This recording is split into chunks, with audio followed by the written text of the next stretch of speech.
Hey everyone, how's it going? Welcome on in. Happy Monday. We're going to be building some Pytorch, more tutorials. Today we're going to be doing convolutional neural networks, CNNs, which is, not like the news network. This is a convolutional neural network. It's for AI, specifically when you're looking over two-dimensional data. What's two-dimensional? Well, videos and images, of course, where you want to add relationship meaning in between neighboring pixels. All right, because you're gonna have a grid, and this pixel right here is gonna have meaning next to other pixels. Hey, Torva, good to see ya. Happy Monday. Glad you're here. Hey, thanks for saying hi there. It was Bra Machina. Thank you. Good to see you again as well. We are going to be doing convolutional neural networks today. Really excited about this.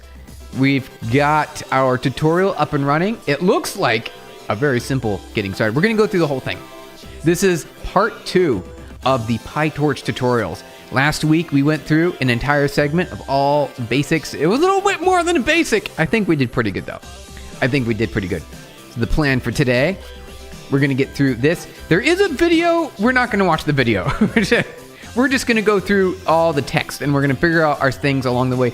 We know Pytorch well enough to be able to make things happen. Let's just get into it. Let's just start typing some code. All right, so Vim, let's see, we'll call cnn.py. All right, so this will be our CNN. Import torch. And then we're just going to follow along. These are the very basics. Hey, Developer Exotic, what's up? Good to see ya. We're off onto our CNN convolutional neural network. We're continuing becoming a Pytorch expert. We're going to do it. We made a lot of progress. It's going to happen. Let's go through. So as you see here on the screen, it's going to go through some basics, and then it's going to jump very, very quickly into some heavier stuff. Right here. Oh, boom, instant, boom, convolutions, right there, convolutions. Multiple feature maps, really the filters, right? The filters, you guys. And then more feature maps, and even more, and it keeps going from there. Hey, how's it going? I try hard. Hey, Steven, good to see ya. Welcome on in. We're going to continue our Pytorch adventure. We're going to become the best Pytorch experts ever. That's the plan. You guys. Hey, Steven, man, how are we doing? We're doing good. Claude, hey, good to see ya. Welcome on in. We are getting started with our Pytorch tutorials, you guys. All right, so let's go through this real quick. We'll say z equals torch dot rand. Is it dot random or dot rand? Was it rand? Yeah, no, torch dot zeros. Zeros. All right, spelled weird. If it isn't the person who's taking jobs from people, oh no, just a little bit, not like a lot. Just a few. Here's my second like. Oh, there we go. Hey, Claude, thank you very much. Appreciate it. All right, so we've got our zeros. Thank you for the hearts. Let's see. Wait. Oh, five. Okay, sorry. So let's make it. Let's do a 5 by 5. So it's pretty and organized. All right. So you can think you just print Z, right? Something like that. Print the Z. What are we doing today? We are becoming Pytorch experts. Part 2. We're going to create a convolutional neural network. We're going to have relationships with two-dimensional items, images, right? Videos, those sorts of things. Can you check second like done, please? What does that mean? Oh, can you check? Well, I can check. Is that what you're looking for? Check. Is that it right there? Any other kind of check here? I'll send a check right over here. Here we go. There you go. Check. Is that what you're thinking? To be honest, the global economy isn't looking that good after the recent BlackRock news. Wait, Torva, what happened at BlackRock? I could look it up. Tell me in the chat. I could look it up. I'm curious. I want to know your take on it. No clue what the news is, Torva? Yeah, what's the news? All right, print dot, what is that, dot type? D type. This is going to be float 32, right? Float 32. We know that. We know this.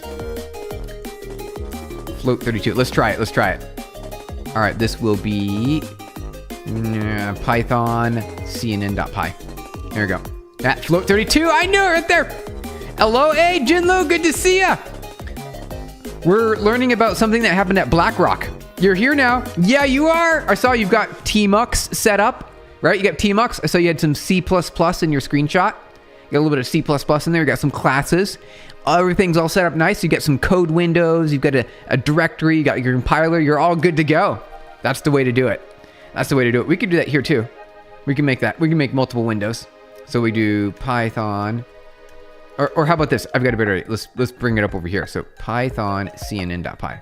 So that way it's a little bit easier to see what we got side by side right there. BlackRock is getting downfall, same as in 2008. The 2008 problem was with real estate. Is it repeating as per source? Is it repeating? Is it another real estate thing?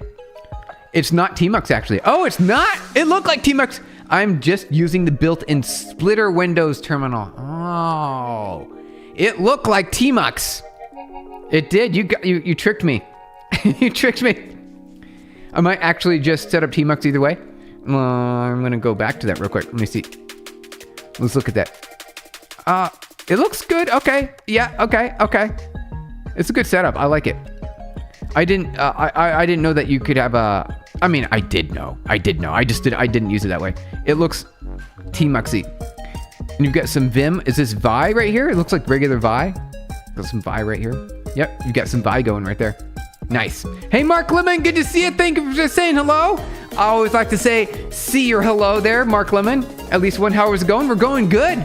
We're doing part 2 of our Becoming a Pytorch Expert. We're going to create a convolutional neural network today.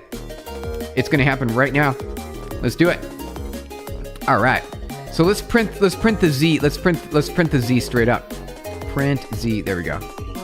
So you can see what it looks like. Very uncustomized. Oh, got it. Hey, NeoVim. Oh, got it. Okay, got it. Some NeoVim in there. Yeah, understood. Second ghost. Never defeated. One is ghosty terminal. The second is ghost character. Oh, Claude, got it. Subject of AI. Hey, good to see you, subject of AI. Welcome on in. We're doing part 2. We're actually doing AI, you guys. Artificial intelligence. We're going to make it happen. We're becoming Pytorch experts. Thank you for the hearts. Appreciate it. Thank you for the floaty heart icons there. All right. So let me rerun that here. All right. So we're going back through it. Some very basics. Looks simple to get started, and it's going to get complicated quick. It's going to get complicated quick. All right. So one's... Okay. So, you can do int 16? Why would you ever do an int 16? I mean, it doesn't really matter. They're all the same bits. They really are. They're all the same bits. It's just, I don't understand why you would do integer with a Pytorch. Right? You could do integer with Pytorch. We'll do it anyway. All right. So what would they name this? So I equals integer. Torch dot ones. Was it ones? Did they do ones? Yeah. Ones. We'll do 5 by 5. And we will do, what was it? They said, we have to do a D type here. And this goes la la la. It's got, this has to be a tuple. There we go. And then we say D type over here. Float 32 and int 16 is the same. Well, 32-bit and 16-bit. So int is going to be half of the number of bits. They're just still bits, is what I'm saying, right? Whether you have like a whole bunch of bits here, right? You got a bunch of bits here and a bunch of bits here. This could be a float. You could have float 16. It could be a float 16, or it could be an int 16, right? Int 16, int 16, right? There's still the same number of bits. The same number of bits right there. Plot twist. AI is created by human brain, so you have seen AI. How much capable? Yes, it's a lot of capable. How much can it be human capable of? Also, human brain is creating quantum computer. Okay, so you're right. If human brain capable of creating AI, and AI could potentially be more powerful than human brain, and human brain can create quantum computer, what can a super intelligent AI build? Future technology. That's what it is. All right, so let's close that. This will be our float 16. This is a float 32. So 32, there you go. And then we're gonna do a torch here. So we print the same thing, I believe, right? Int 16, go integer. All right, rerun that just to make sure it looks good. Yep, there we go. Looking all good. Hi, how's it going there? Nishan, good to see you, Nishan. Thank you for saying hi. Appreciate it. Welcome on in. Happy Monday. We are becoming Pytorch experts, you guys. All right. Kuda, or Cootie, thank you for saying hi, Cootie, appreciate it. Oh yes, my birthday was last Friday. Jinlu, that's right. I saw someone said it was their birthday. I'm like, oh wait, Jinlu said it was their birthday, and that wasn't you today. That was someone else. It was someone else. What keyboard are you using? This is a regular Mac keyboard with the number keypads right there. Beautiful number keypads, you see. I like my number keypads. What are we building? We are building a convolutional neural network. We're going through the Pytorch tutorials. We're going to become Pytorch experts. Join me. Let's do it. Let's become Pytorch experts. You're right. And so your point of view was to focus on human brain power, man. And also, thank you for understanding. Hey, Claude. Yep, that's what we're here for. Would be greatly helpful if you briefly describe various features in this torch as we hear just an idea. Okay, yes, we will. We'll go through it. All right. So this is just creating an array. Oh, AI in general? Wait, hold on. Subject of AI, this is like very basics. We're doing the basic stuff. Here we go. The super basics. Have you ever tried split keyboards? The kinesis. Yeah, the kinesis. I tried it once. I was fine with it. I don't need it. I don't think I need it. I'm perfectly fine without it. I'm absolutely very satisfied without needing to bother with it. So that's my take on that. All right, let's bring this over here. Okay. Let's see here. Nah, I'll stick with vibe coding. Hey, all right, there you go. I vibe code all day long. I vibe code every. I'm vibe coding right now. You can't see it. It's running in the background. Would be okay. So subject AI, yes. So these are just arrays, right? So we created two arrays. One's one right there, and we've got another array right here, right? Two different arrays on the screen. What you can do with these is create essentially coefficients or weights or parameters. They're places of knowledge, and essentially in giant arrays. When you make them bigger and bigger, the bigger they go, and you can stack them on top of each other. That's AI. You just built AI. That's it right there. You just built it. You built AI.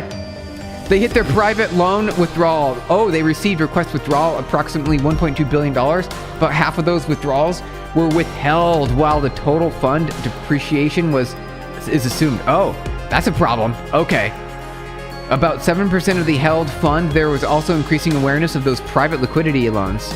Oh, the institutions are buying off of each other, but are a whole other rabbit hole. Need to get backlit keyboard. Oh, yeah, I like the backlit keyboards. Those are great, too. Congrats, Jinlu.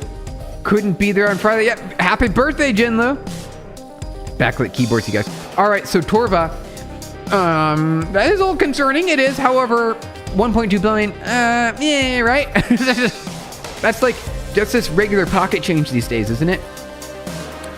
Isn't it? You have a neural network works with entropy.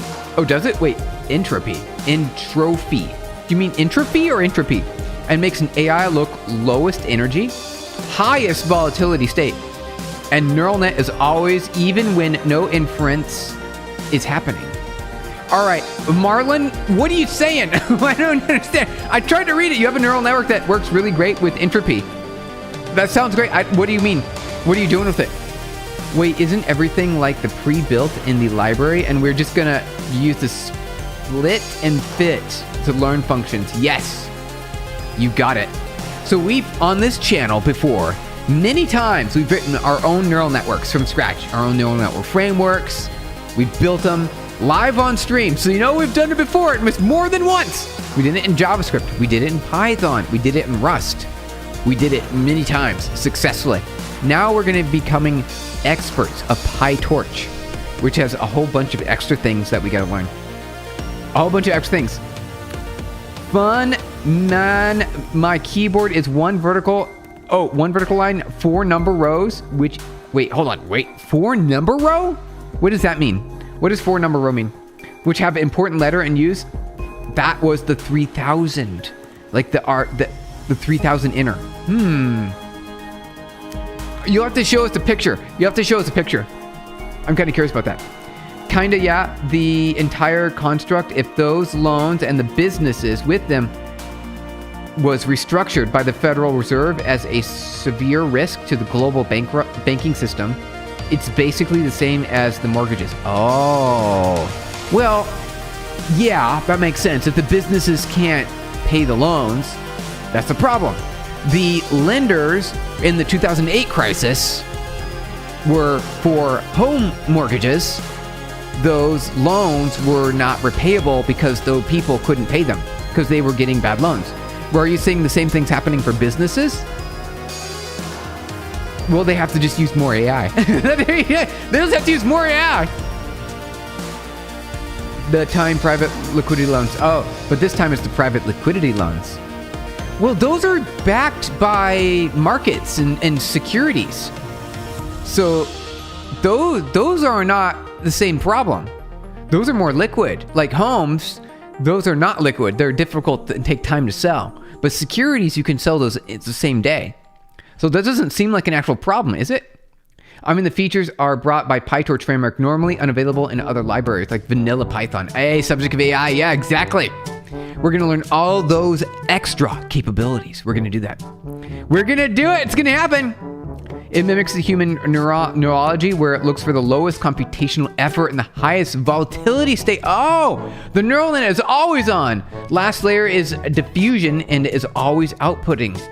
So essentially you built a human brain is what you did. You built Marlin. You built a full human brain is what you're emulating it. That's interesting because right now this is a neural network. This is not a human brain. This is a computer brain. It's completely different. Your keyboard starts from the top 4 number. It starts with all the numbers on the bottom. Oh, got it. Yes. The numbers are at the top. The numbers are at the top of the screen. Got it. Numbers at the top. My keyboard is 3,000 Indian rupees wasted now. No, that's terrible. That's unfortunate. Actually, it can't. This is the entire thing with BlackRock is that concerning since they stopped with the withdrawal of those investments. Oh. Okay. Well, that seems like a problem. I guess I don't know much about it and I don't have much concern. I don't deal with them. I don't deal with BlackRock. I just know that they deal with a lot of finance. They've got a lot of, isn't it like $1 trillion+ or something like that? Not the suspicious music when we start talking about BlackRock. I know, right? We're all getting concerned here, you guys. Let's do Pytorch. Let's do that instead. I don't want to talk about finances. I want to talk about Pytorch. Although, Torva, I do appreciate. Thank you, actually, because I asked you. I'm like, hey, tell me what the deal is. And you explained it very well. Actually, it helped me a lot. Now I get it. It makes sense. The good news is I think that's more manageable. I think we're okay. All right, let's do a manual seed. Let's do some random. Let's do torch random. Let's do this. Let's get some torch random going here. All right, R equals torch.rand. We can do torch.rand, right? 2 by 2. Let's do 3 by 3. Let's not copy exactly. Torch.seed. Is it just called seed? Oh, manual seed. Manual seed. And it's always going to be the same random. So this is neat. So if you do manual seed, 1, 2, 3, 4, 5. All right, we added our own manual seed. That means every time we run this, it's going to be the same, exactly the same every single time. Every single time, you guys. More like the neocortex. It's very slow, not that accurate, working with stochastic data, self-attention. You're on to something, though. I think even though you've hit that limitation, it's very slow and it's not that accurate. It's okay because you've actually created the foundation for the basis of creating probably what is general purpose artificial intelligence. I think you did it. I think you're doing it. It's the same as the mortgage crisis, or at least similar in the request for the loans is high that they were given out to the more risky companies. Oh, got it. Okay. Well, got it. Okay. So they gave out too many loans to too many risky companies, and now there's a problem. Okay. Got it. Well, see, but that's still isolated to BlackRock then. That's not isolated to, that's not the every banking sector, right? Because other banks had to compete. Well, maybe. If other banks did the same thing, then yeah, then maybe it's a problem. It might be a problem. Now we have to shift to the moon, man. I know, just for fun, guys. I know, right? Just for fun, we could do it. Glad to explain, Torva. Thank you. All right, so the neat part is, here, watch this. So if we turn this off right here, let's go ahead and comment these things out real quick because we don't need those anymore. If we turn this off, this is always going to print out a different number because we randomized it, right? So let's print that right there. Imperial Jose Martin, thank you for subscribing. Welcome on in. Happy Monday. We're learning Pytorch together. Let's do it. Why is your face so creepy? Oh, I'm sorry about that. I'm not trying it to be creepy. I'm not trying. Torva, thank you for the moderation there. It didn't mean, I'm not doing it on purpose. Thank you for the encouragement. Cheering you on. Oh, yeah, Marlon, I'm very excited. It'd be great to see how you progress with that because you are building something that is cutting edge. It's at the, science. We're at science here. Random. All right. All right. So see how this number is 0.93 at the very beginning here. So we'll say it says 0.9390, right? If we run this again, it's going to be different, right? See, now it's the first element is 0.0123, and we run it again, it's going to be different again. 6485 right here, right? This is what I'm looking at. 6485. If we turn on manual seed, it's going to guarantee that it's always the same. So watch this. 8217, 8217, 8217. It's always the same. Right there. So you can see it. Right there. So you can kind of see.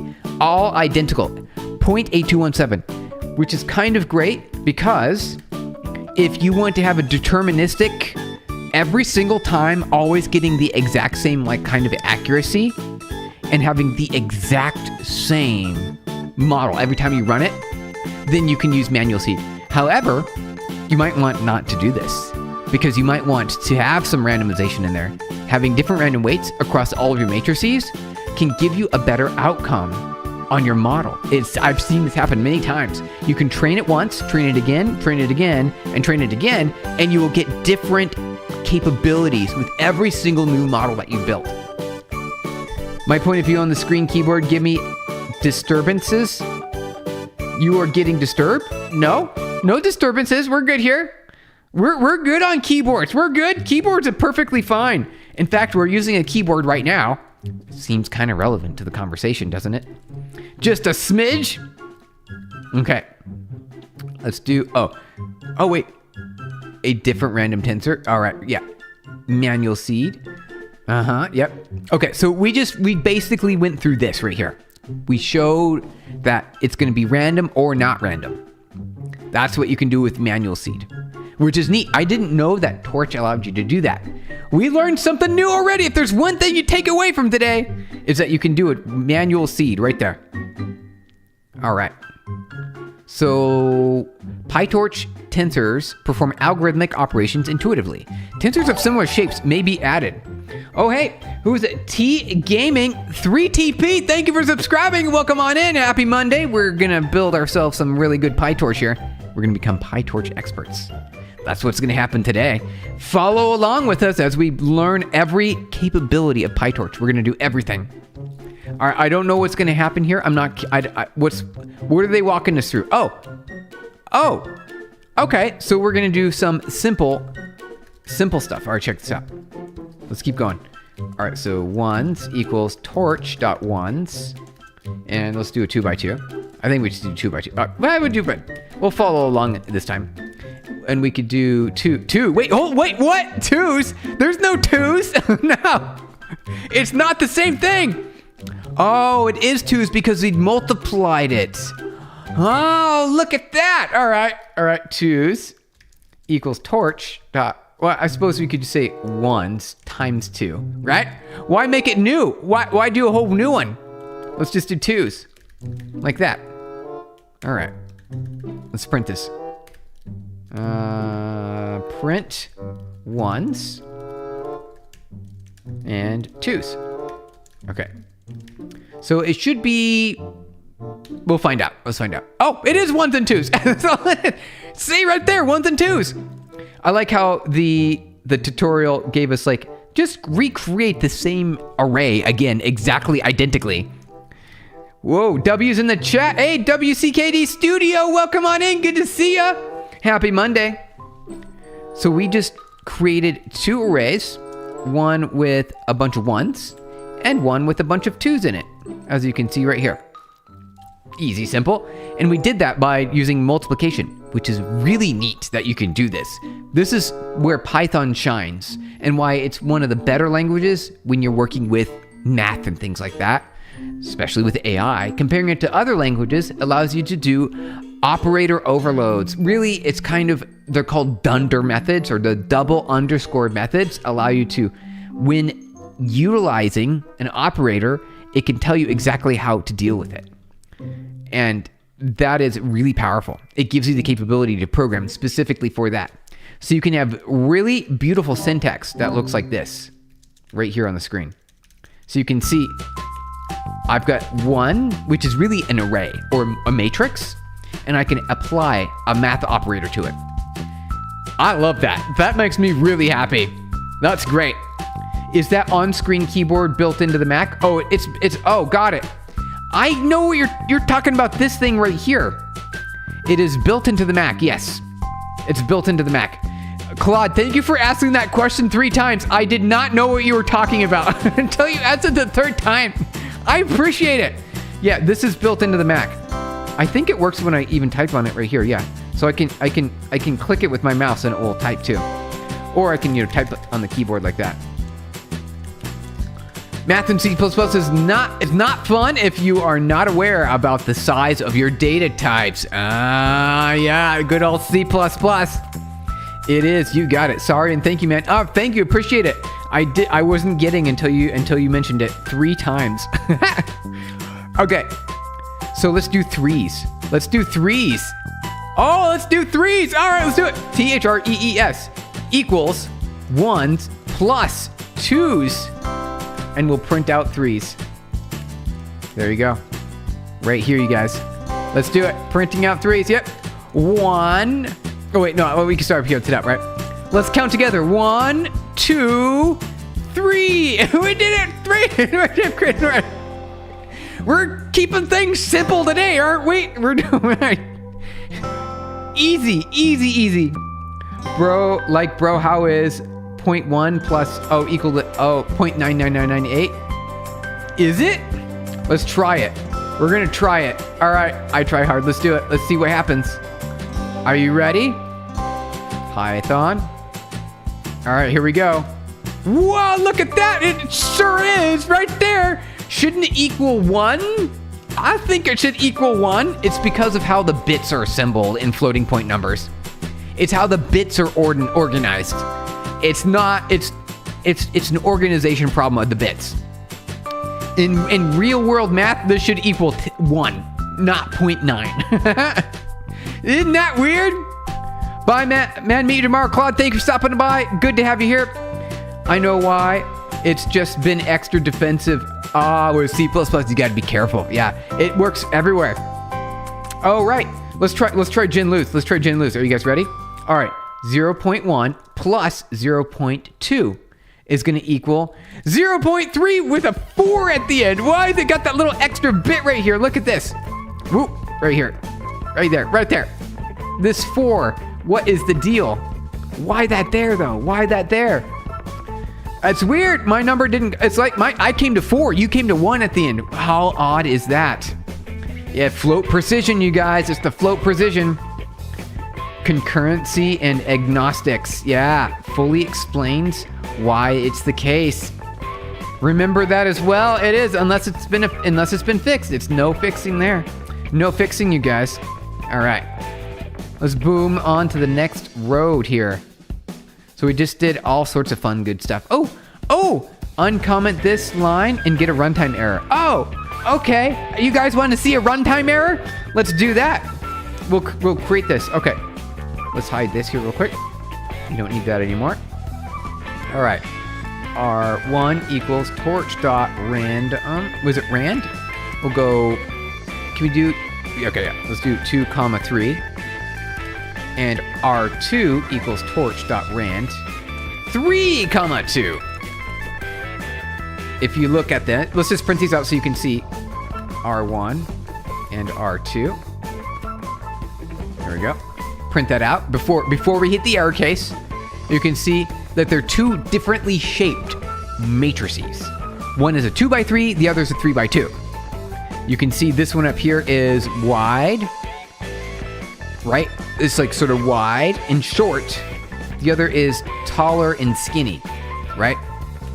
So if we try to merge these together, like let's try adding them together. R2 print, it's going to give you a runtime error because they are not the correct shape. However, I do believe you can multiply these. I think you can multiply these. Here we go. Let's try that. All right, so that's a problem. You can't add them. Can you multiply them, though? AI intelligence. Hey, who's that? Raton Dulce. Let me hold on. Wait, Raton Dulce. Is that how you say that? Raton Dulce? Raton Dulce? Can you do multiplication? All right. I think you might be able to. I'm not going to ask you all. I'm going to ask you all. Do you guys know? Hello, Stephen Brock. Good to see you. Welcome on in. Can you do this R1 times R2? Error or not error? R2 equals will this work? Question mark. So, will this work? Yes or no? Or will it crash? I'm actually curious about that. You can do R2 times R1. I think you can. You can if you transpose one of them. Hey, Tim Play, thank you for subscribing. Welcome on in. Happy Monday.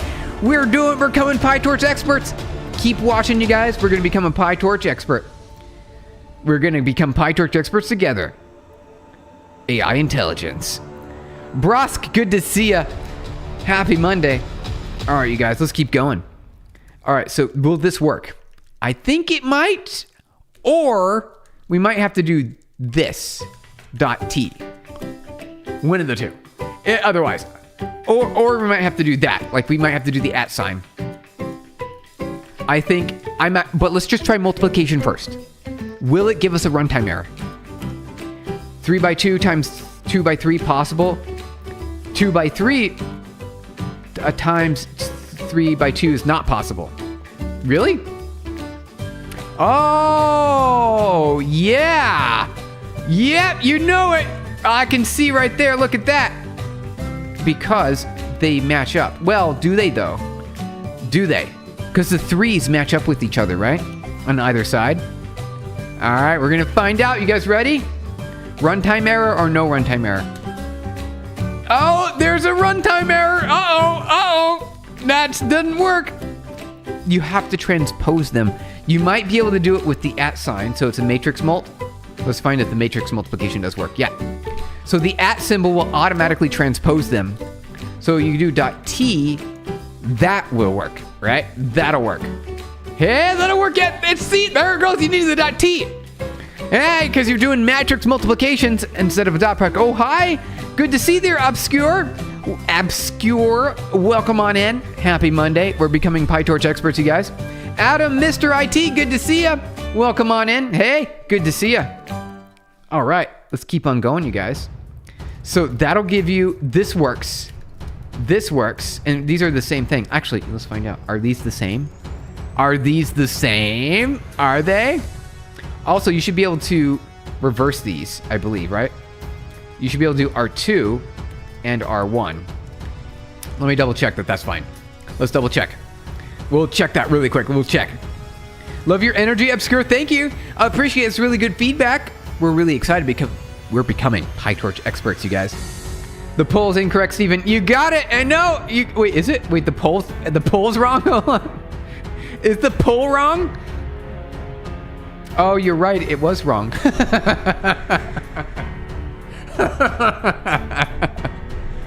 Okay, so, all right, you guys who answered yes on the poll, you got it right. All right, let's prove it. Okay. Print R1 times R1. Yes, that will work. Ah, that does work right there. I try hard. Yep, you got it. That you're right. Okay, so those of you answered yes, you got it right because you actually read the prompt. You read the prompt. All right. Thomas Sandbag, hey, good to see you. Welcome on in. Welcome on in, Mr. Adam. Hey, Flo, how's it going? Hi, Steven. Do you have any website you really like and feel are superb learning Python topic by topic? Doesn't the python.org have a really good one? Isn't python.org good? Python.org. Start here. Documentation. There's a bunch of steps, community, success stories, news. Right? Docs. It's pretty good. Beginner's guide right here. Just go to pytorch.org. And then look, there's so many different options. Beginner's guide. Where's that? Mac OS X. Okay. Download it. Yeah. And then where is it? Beginner's tutorial. For free. Hey, here we go. How to learn Python. Oh, sorry, there's an advertisement. Nope, no advertisement. All right, go away. How do you learn Python? Web development, data science, data analyst, machine learning, artificial intelligence, scripting and tooling. Oh, so many great things there. Flo, thanks, you're welcome. Python.org. Also, python.land apparently is a website. Python.land? Here, I'm going to paste this in our Discord real quick under the link share. Here you go. Right there, you guys. Python.land. Right there. That's a pretty good one. I just ran into it all of a sudden. Okay, let's pop this back over here. All right. Well played. Well played, Thomas. Yeah. I saw your message earlier. I saw what you said. Thomas Sandbag. Just tried reading their official documentation. It's really good. Nice. Good to hear. Flo. Oh, thank you so much. Never thought to look on the Python website itself. You know, right? Go straight to the source. They probably have some good suggestions there. Let's see here. Bro, how deep do you think you must go in math in order to be able to get some good AI models or become an engineer in AI? Not that deep, I don't think. You can do what we're doing right now. We're doing very basic stuff, the introductory stuff, and as you can see, we're not really doing much in math right now. The framework is taking care of it for us automatically. Right there. Look, we don't have to do any of the for loops or any of the iterations. We just do a simple 1 plus 2. Right there, 1 plus 2. And it works really well. All right. Before we head on to the next section, I wanted to try this really quick. I wanted to see if these work right here. If these are all identical. Are these identical? Well, they give us the same matrix. 8, and then they give us different matrices. Every single one's different. They're all different. What if we did dot transpose on that? We go over here. Is that gonna make that the same? Oh wait, we need to hide this here. Oh, that's why. Okay, hide that. Okay, redo that. Hey, how's it going over there? Vinod Banker, welcome on in. These two are the same up here, and then the dot product is gonna be different right there. A little bit different. Good to see you. Welcome on in, you guys. Happy Monday. We're becoming PyTorch experts. Let's learn together. Learning statistics and learning math behind statistical machine learning models. It helps understand. It does. It helps you in the understanding what's happening under the hood. You can do that. That's true. If you want an understanding of what's actually going on, math can help you there. It can, because AI is going to help. That's what AI is based on, right? The math is going to help you. Thank you for the reaction, you guys. Okay. You don't need to do it, though, if you don't want to. You can just use the framework and understand how to work with the framework directly without having to need to know the underlying capabilities. It does help, though. It's not mandatory. You can be successful without it. I've seen it happen many times. So if you're interested in that part of it, then you're good to go. Okay, let's continue on with the tutorial, you guys. We are on to some fun. Oh, you can do some more arithmetic there. You can subtract 0.5. You could do that. That's true. You don't have to buy, honestly. Oh wait, that's true. You don't have to buy. Honestly, really interesting. Yeah, good point. Yep, it is true. You don't have to. Mr. Adam, Mister. Well, okay, I'll try it. Sounds good. Hey, Loons, good to see ya. Welcome. Welcome on in. There we go. That's what I say. Good to see you, Loons. All right, you guys. We're going to continue with the tutorial here. So let's do some simple math. You don't need, oh, they've multiplied it by 2. I see. So we're doing some math here. All right, let's type that out. Let's bring everything up here. Okay, so we'll say R equals torch.rand 2, 2 minus 0.5 times 2. Okay. Did they do 2, 2? Yeah, it was 2, 2. Okay. So we should get the same output. Print R. And it tells us that the A, although it's not going to be exactly the same. It should be similar, though. All right, let's print that out. Okay. It's because we are not using a shared seed, so it's going to be randomized. So you can do some simple arithmetic, which I really like. So you can subtract and you can multiply. There you go. Very nice. Okay. Okay. Oh, we can do an ABS, right? Absolute value. So now that we know that we've got a negative value right here, right? So you see here that we've got a negative value right here. We can convert that negative value. What we're going to do is, so that way we can see this a little bit better, let's do a torch.manual seed. We'll put a bunch of numbers in. So that way it's a little bit easier to see every time we run this. Okay. All right, so we got our right there. Yeah, looks good. So we got some negative numbers. Those negative numbers will always be there every time we run this program. Every single time. Why not be a Giga Chad and train a machine model in C++? Yeah, you can do that as well. Well, you know what? We could, and we can use libtorch there as well. Libtorch is the underlying C++ library that we import into Python, and it does the heavy workloads. We are technically using majority C++ when you're using Pytorch, which is fantastic because we get a big boost in performance. You can go straight on over to C++ though and skip the virtual machine layer of Python altogether. You can do it. You sure can. 2 by 2 is the table size. Yes. So a 2 by 2 table. You got it. Exactly. You know what you're talking about. A 2 by 2 right there. So you can see it's a 2 by 2 matrix. Right there. Okay. Let's bump on down. We're going to do some extra steps here. We're going to print r.abs. Can we do that? Is it torch.abs or is it r.abs? Is it like that or is it the other way around? It's torch abs. Okay. Torch abs r. This is going to convert, obviously, the absolute value, getting rid of all the negative signs. So let's print those together. There we go. Here we go. Watch. Side by side. Okay. So you can see that is a nice built-in feature in Pytorch that allows us to get the absolute value right there. What are we coding? We are coding the Pytorch tutorials. Today we're going to do a convolutional neural network. I don't know how far we get. We'll get pretty far and it will continue tomorrow if we don't finish all the way. Right now we're going through the basics. This is part 2. So last week we went through an entire introductory tutorial for Pytorch. We learned quite a bit. It was actually pretty powerful. I enjoyed it. And now we are doing part 2. We're going to do the convolutional neural network.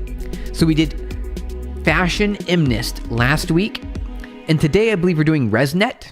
Are we doing ResNet today? What is that? Net. Oh, LeNet. Okay. We're doing LeNet. The LeNet. There we go. Which is a bunch of convolutional neural networks. Okay. The idea is we're going to have a whole bunch of filters in the CNN, which is abstracted away for us, so we don't have to worry about that. You get the outputs of the sampling, and you have more convolutions, and you have more sampling with the outputs, and then you feed it through a dense matrix, which is the standard feed forward neural network. And then Gaussian connections or full connections. Okay. We're going to learn about Gaussian connections as well at the end of this. I'm familiar with convolutions, straightforward, full connections, which are the dense matrices, just means that everything gets passed through. Every single one of these dense layers, though, is essentially one of these squares right here. One of these squares, for the most part. So it's represented in a way that kind of looks weird, and they're all lined up, and they're treated as filters rather than actually full-on feed forward, because you're getting samples from those filters. Hey, how's it going there? Brigitte Linneman, welcome on in. Good to see you. Better yet, create your own machine learning library in C and use that to train a model A Ryzen CPU. Okay, challenge accepted. We will do it. We'll do it. Well, I'm very confident in that because we've done many frameworks ourselves before in the past. Yes, we have. Osco, thank you for subscribing, Osco. Welcome on in. You joined the right channel for software engineering. That's what we're doing today. Oh, Brandon, that's right. I did forget. I did. Bring it in a minute. I forgot it was Brandon because you were here last week. You were gone. Welcome on in, though. Good to see you.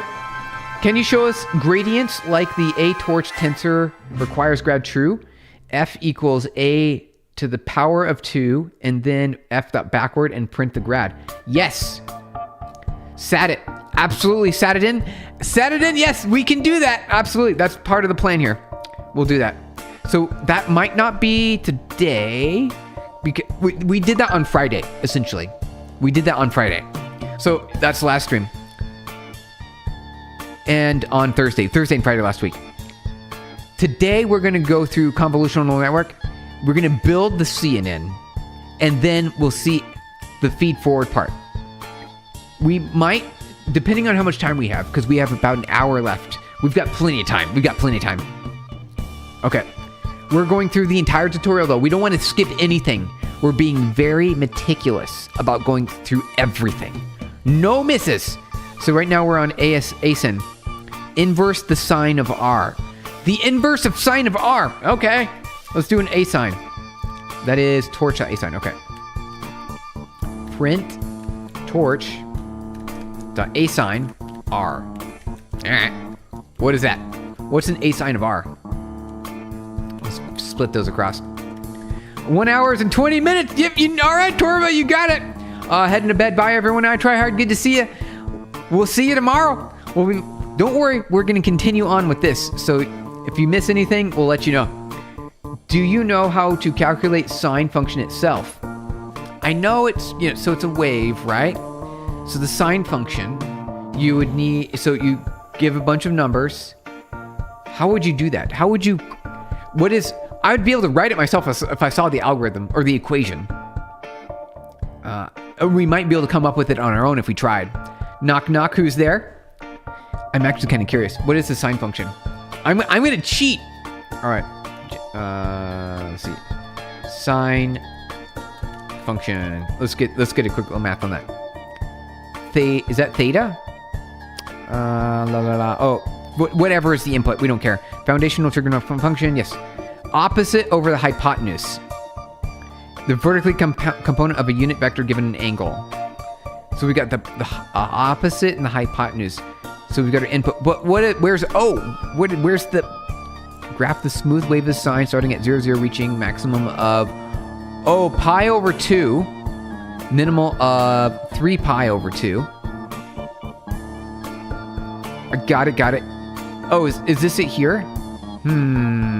No, that's the derivative. I don't want the derivative. I want the regular function. Nunya, is it Nunya business? What is this nonsense? Also, you wouldn't. Oh, really? Sjogren's? Yeah, I know. Don't worry. We wouldn't. We're not actually. We wouldn't. I'm curious, though. I would like to write my own sine function. Is this it? Function sine x. La la la la la la la. I want to write my own sine function. Okay. 30 degree. No. Those are degrees, and I'm not interested in degrees. Pi over 6. Pi over 4. Pi over 3. So it's just, okay. No, it's Nunya, your pillow. Okay, all right, fine, Nunya pillow. Sounds good to me. HS, good to see you. Thank you for saying hello. Welcome on in. Sine x plus 50. What do you mean? We can do that if you want. Sine is for triangles. Don't know how it's translated in that case. Those complex functions are being calculated using iterative methods. Newton's method is numerical methods. You can use Taylor series to calculate any value of theta. Any of the thetas? I like theta. I think it's fun. Hi from my PC. A lot of math going on here. You're right. We got a lot of math. The animated face in your Google profile picture is a little bit strange. Isn't it? Yeah, you can put a GIF there. GIF. You can upload a GIF. You can. You can put whatever you want. Okay, let's go back to our Pytorch here, you guys. Let's keep going. All right. So, did I run this yet? I'm curious about that. Yeah. What did that do? What did this do? Oh, it's like the opposite. Wait. Hold on. How you can do that? What am I looking at here, you guys? I didn't know you could do that. That doesn't make any sense. You can really do that? Oh, it's not what I was thinking. Okay. I thought it was the opposite of the absolute value. I'm like, you can't undo that. It's a one-way operation. It's one way. Sine is so repetitive. Yeah, it is. I guess your approximation would be hard for such a function using Taylor or Maclaurin. Is it? What is 89 plus 85? Python 89 plus 85. 174. Unknown. Yeah, it is. Okay. Let's keep on going. For a second, I was reading this wrong. I got really excited and really concerned at the same time. I'm like, that can't be the opposite of absolute value. It's not. Don't worry. We're fine. Math still makes sense. We're good to go. You just got an email telling you that your PayPal will soon no longer be available in the Google Wallet. I wonder why that is. Oh, well, really? That's weird. I didn't know that you could combine the two. I thought they were separate. Have you ever used the Levenberg algorithm to solve an optimization problem? I have not. I've not used that before. I am curious about it though. What's det do? Determinant? A linear algebra operation like the determinant of a singular value decomposition. All right, let's try that. What is the det? You said the det determinant. What is that? Oops. Okay. What is det? I don't know what that is. All right, we're good to go. Okay. What is this? It is, okay. Converts that into a single value. They're trying to move everyone to use PayPal tap to pay. Oh, is that what's going on? Just gonna have to deal with it. Not like it's the end of the world. Yeah. Brandon, Steve, I'm trying to get my Gmail working. I have a Discord verification code thing, and if it sends, it doesn't seem to be sending it. Okay, that seems if you want to use Discord, you definitely have to have email because you need to have that verification happening. What is SVD? Singular value decomposition. All right, I've not used these particular math functions before, so I don't even know what they are. When would we use SVD or det? When would we use either of them? What? Return types SVD, tensor, SV. Interesting, it gives you multiple outputs? Hold on.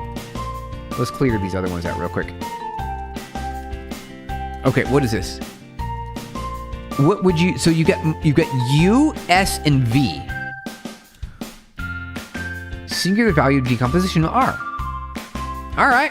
I don't know what you'd use it for. We ran into it and we're testing it out and we're trying it out on our own. We're making things happen. Statistically, an aggregation function. Okay, so standard mean. That one's pretty straightforward. Average the standard deviation of R. Okay. So let's do that one. That one's a little more easy. I understand that one. Okay. Can you repeat, hi, I'm a phone? Okay. Hey, Savon, good to see you. I hope you're okay over there. A lot of things happening. It sounds concerning.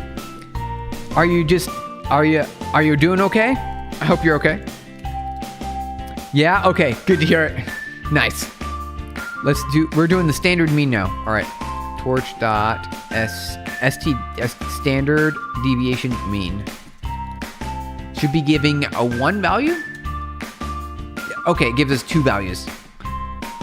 Between either side. Got it. Okay. Let's print out what actually R is. There we go. So we can see the average between, okay, got it, between the two spots. Steven, want to know thing is, Oh, you're okay. Okay. All right, Brandon. Sounds good. Are you solving linear equations? We're walking through the Pytorch tutorials. Right now, we are just sort of looking at the different functions that are available to us. We're getting into the point where we're going to start looking at a convolutional neural network. We're doing the basic introduction part of it right now. Okay-ish? Okay. Severely sleep deprived. Okay. There's been a lot of action in the last 24 hours. Again, I hear that it's not going to stop for a while. That's what I'm hearing. Let's get the max value. I know what that one's going to be. All right, that's going to get us one value. All right, let's do max. That one's easy. Here we go. 1 second. I'm going to check my calendar. I heard a calendar notification go off. I got to double check to make sure we're good. Okay. All right, you guys. Let's keep going. I'm going to go take a nap. All right, Brandon, sounds good. This will be max. I like this song. The max value is 3686, which is 38686, which is the biggest value right there. You go. RJ Rodriguez, hope you're feeling better soon. Okay. Yep, we did all the things. Singular value decomposition. SVD. There you go. If you ever wanted a singular value decomposition, and there you go. It's right there. I don't know. I've never needed to use that. I don't know what it's for. Maybe, and someday in the future, we will. Maybe there's some importance to it because the tutorial is teaching us to use it. So it should become useful later on, right? That's what we learned. Apparently, we don't know for sure. It might just be because they've done that many times to us in these Pytorch tutorials. Compute capacity of the human brain is reduced without sleep. It sure is. Hey, all right, now we're getting into the actual meat of the episode. If you guys are ready, strap in. We're going to be doing some convolutional neural networks. If you're familiar with the idea, it is just a slight variation on how feed-forward neural networks work. Why don't we go into Excalibur and describe how this works? Let's do it together, everyone. Reset the canvas. Okay. So in a normal feed-forward neural network, we're going to have a whole bunch of matrices. Let's do this. So we'll say something like this. This is normal feed-forward neural network. These are layers. And in each layer, there's a whole bunch of numbers. A whole bunch of numbers. Yes, it's for AI. Yep, you're right. We're doing it for AI.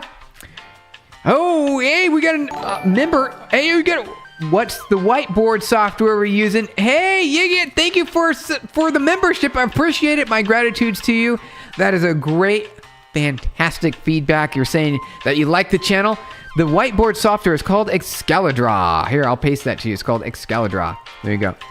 Excalibur. It's the one that all the YouTube streamers use, you guys. It's called Excalibur. How's PubNub's migration from C to Rust going? In fact, we're almost completely finished with everything. It's going to take a little while. It might be another couple months. We're getting close. Loons, we're getting close. Excalibur. There you go. That's the whiteboard software. Wait, are these transformers? No, not yet. We will do some transformers, though. It's pretty straightforward. We'll have the QKV layers, right? The filter layers. And we'll push it through a bunch of encoders. And we'll have the positional encoding and all sorts of fun things. You can use SVD to solve point cloud alignments. I don't know what that is, HS. What's a point cloud alignment? What is point cloud alignments at HS? Yes, we could Google this ourselves. I want to hear it in your tone. I want to hear what Steven, stop that dirty talk. Exactly. We're building some beautiful stuff here, you guys. All right. So this is normal feed-forward neural networks. Let us make it a little bit easier to see. Let's do an 8. All right. So we'll say like 0.8. We'll go 0.4, 0.1. Well, yeah. Let's just keep the numbers really small. 0.5, something like that. It's a whole bunch of numbers. Can we? Right. So you got a bunch of numbers here, right? And we'll go like ... a whole bunch more numbers. Same thing across all these guys. Whole bunch of numbers. Then you do something, the kernel trick. You love them? QKV? Oh, that's what it is. Yep, the QKV. Those are filters. I call them filters because before I learned transformers, I learned what a convolutional neural network was. And I found out the QKV, those are exactly like filters. They're exactly like filters. All right, so normal feed-forward neural network. You've got yourself some nice little matrices here, right? Multiple matrices. You're going to connect those matrices by passing in input data, the encoded data. So it's encoded data. So you can have a whole bunch of words and then you vectorize those words.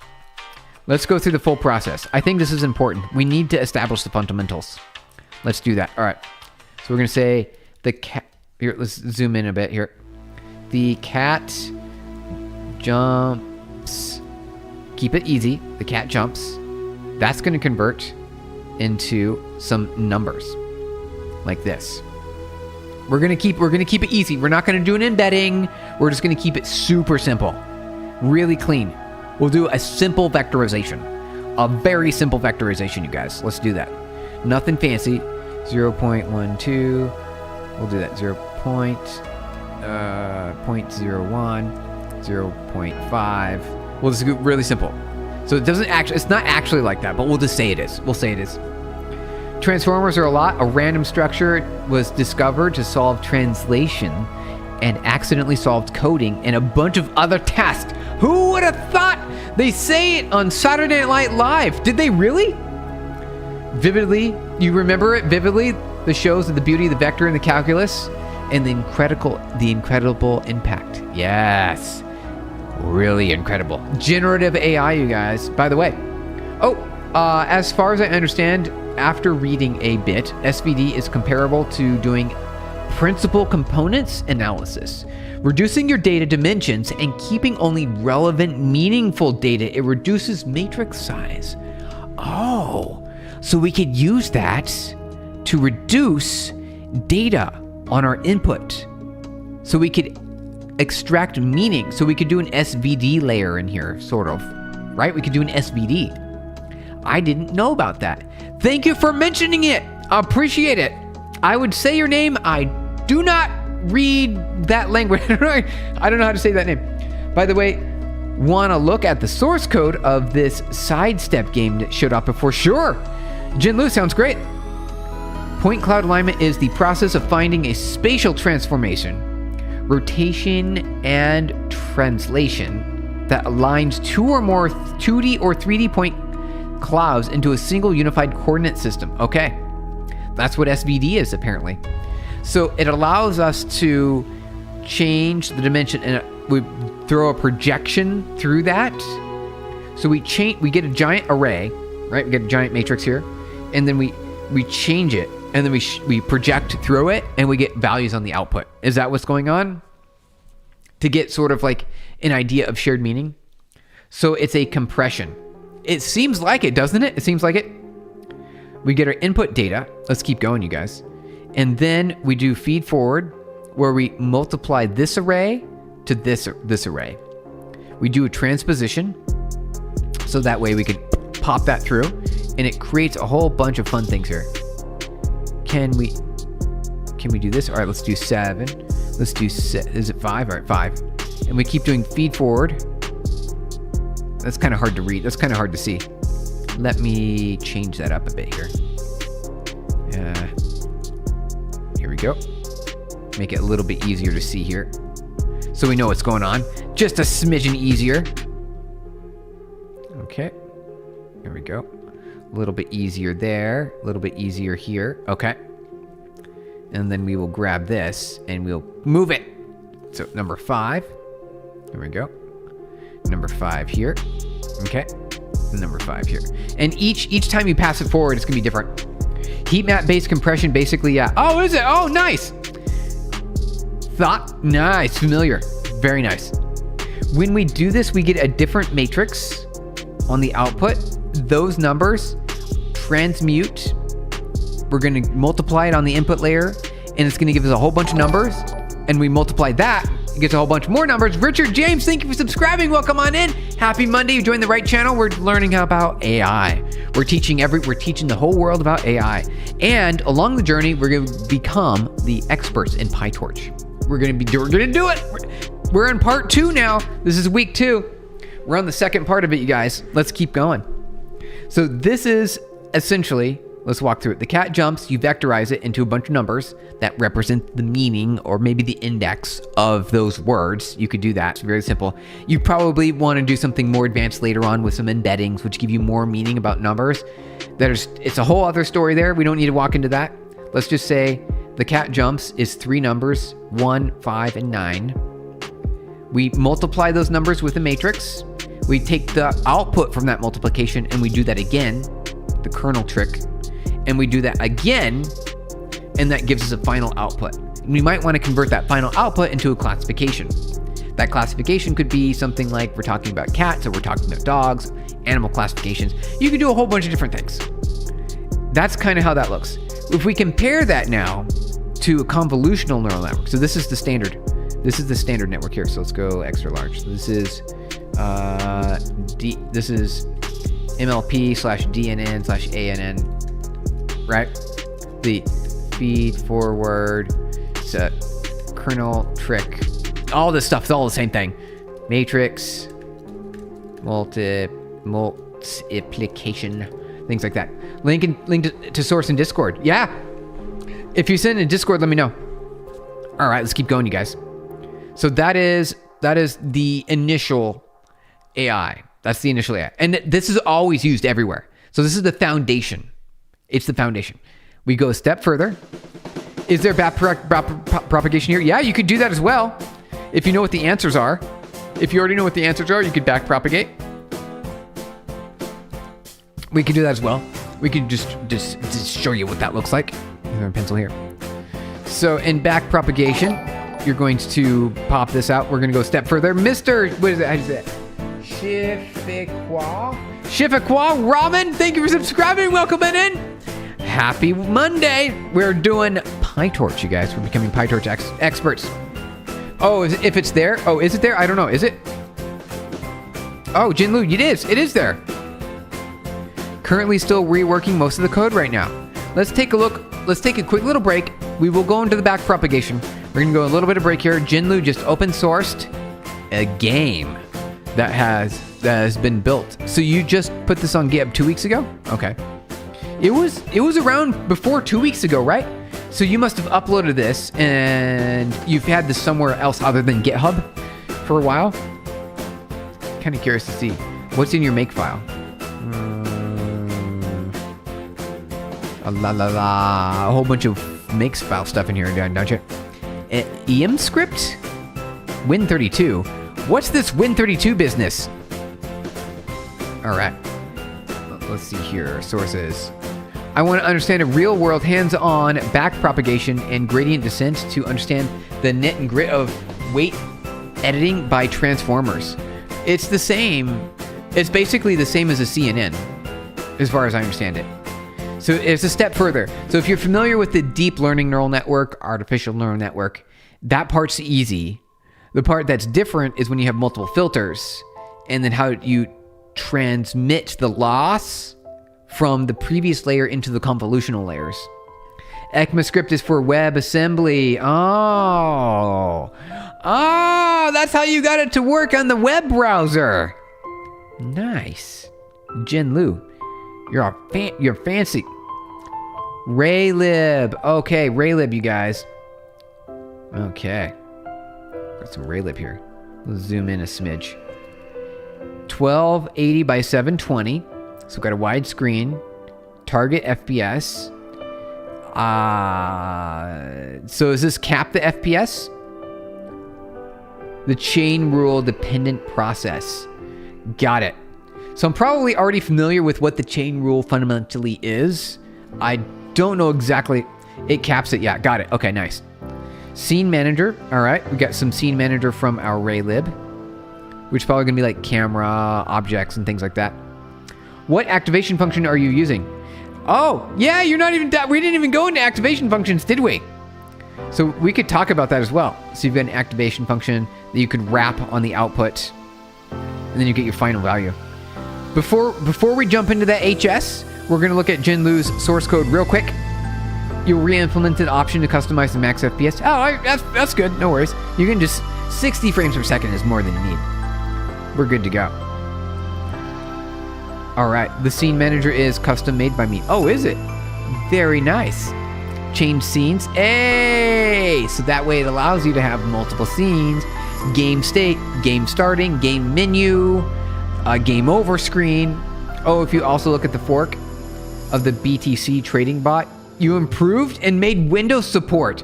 Wait, it didn't support Windows already? It didn't? Torva, I'm actually curious about that. I'm actually curious. Also, things happen. Are you talking about the one that we built with the embedding? The embedding one? Did we do it in Rust or Python? I'm trying to remember. It was Python when we did that, right? Draw begin, clear background, draw the scene. Scene.draw, nice. Okay. So this is the main run loop. Jinlu, this is very clean. You did a very good job on this. This is professional. It's like you've done this before. You've built a game before. This is great. Scene manager. Do you have, where's your scene switcher at? Yeah, look at that. Draw text, debug overlay. If debug. Close. All right, so if you ended the loop, where do you end the loop? End drawing, close output. How do you, oh, Windows should close. Okay, got it. Okay, understood. Once you have that function right there, that's the exit condition. All right, let's look a little bit more. What other scene manager? Okay. Do you have a bunch of scenes? Nope, this is just the construct. Okay. La la la. Change scene. Update scene. Draw. Scene. Current scene. Draw. Oh, you even have state. So you have a reference to the current scene. Neat. Very nice. You'd recommend looking at the base scene. Okay, let's do that. Base scene. Okay. We'll take a look at that. Base scene. Scene. Here we go. Where's that at? The main menu? I only see two scenes. Jinlu, I only see two scenes. Okay, so this is the main menu. All right, so you look to see, and you're going to change the menu selector in the include folder. Okay. Here we go. Include base scene. Here we go. Okay. Jinlu, all I can tell you is your code is fantastic because the files are very tiny. This is great. Hey, Warren, good stuff, man. Also try to run it. Sir? What do you mean, we, sir? Oh, try to run it, we, sir. We've run it before. It's very much better than what I used to have. Very nice. What is virtual void? I'm not familiar with virtual. I don't use virtual very often or ever. I look at main C++ old. You'll see. Okay, yeah, exactly. We could see, Warren. We could. Do you have the Jinlu? Do you have this? Let's see here. The website. Where's the URL? Because you've posted it live before, right? Was it a web URL you had somewhere? Virtual void is very easily overwritable. You mean as opposed to somewhat difficult to overwrite? What do you mean? How does it make it easier? How does it make it easier to overwrite? I don't get it. That doesn't make sense. All right, base scene. This is the H file. Okay. Scenes. Include. All right. So we'll look at this a little bit more here. Jinlu, do you have the game URL? Didn't we run this in our browser? I thought we ran it in the browser. And then we'll be able to show it. So everyone's kind of curious on stream what the game actually looks like. So we should run it. Yeah, let me get the URL real quick. All right, sounds good. Let's see, scenes. Under include, base scene. So it's just H file. Setup, draw, okay. 0. Map, menu. Item, update item, okay. Oh, you got a sound effect there. I'm actually kind of curious, how did you load sound? Okay. Coming from Raylib. That's the old menu H file. Oh, it's not used at the moment? Okay, got it. let us take a look at old really quick so we can see what it used to look like. Oh, a mono repo. Hey, mono file all in one. There you go. Giant. This is okay too. This is okay too. You guys are so smart. Only just figured out that you don't need to say please and thank you to Gemini to avoid it to become passive aggressive. Yeah, you just ask for what you want. You can ask for whatever you want. You really love when people write things they know and understand, read through. The slot machine slop of AI just crushes the soul of the art. Yeah, it does. Remember how we used to have, like, you know, aspirations to write really good, clean code? Remember that day? Wasn't that just like last month? And now all of a sudden, the AI writes the code and the AI reads the code, so you don't necessarily need to have that wonderful craftsmanship that we used to have and we used to love. Sent the link. Okay, let's run it now, you guys. Let's run it.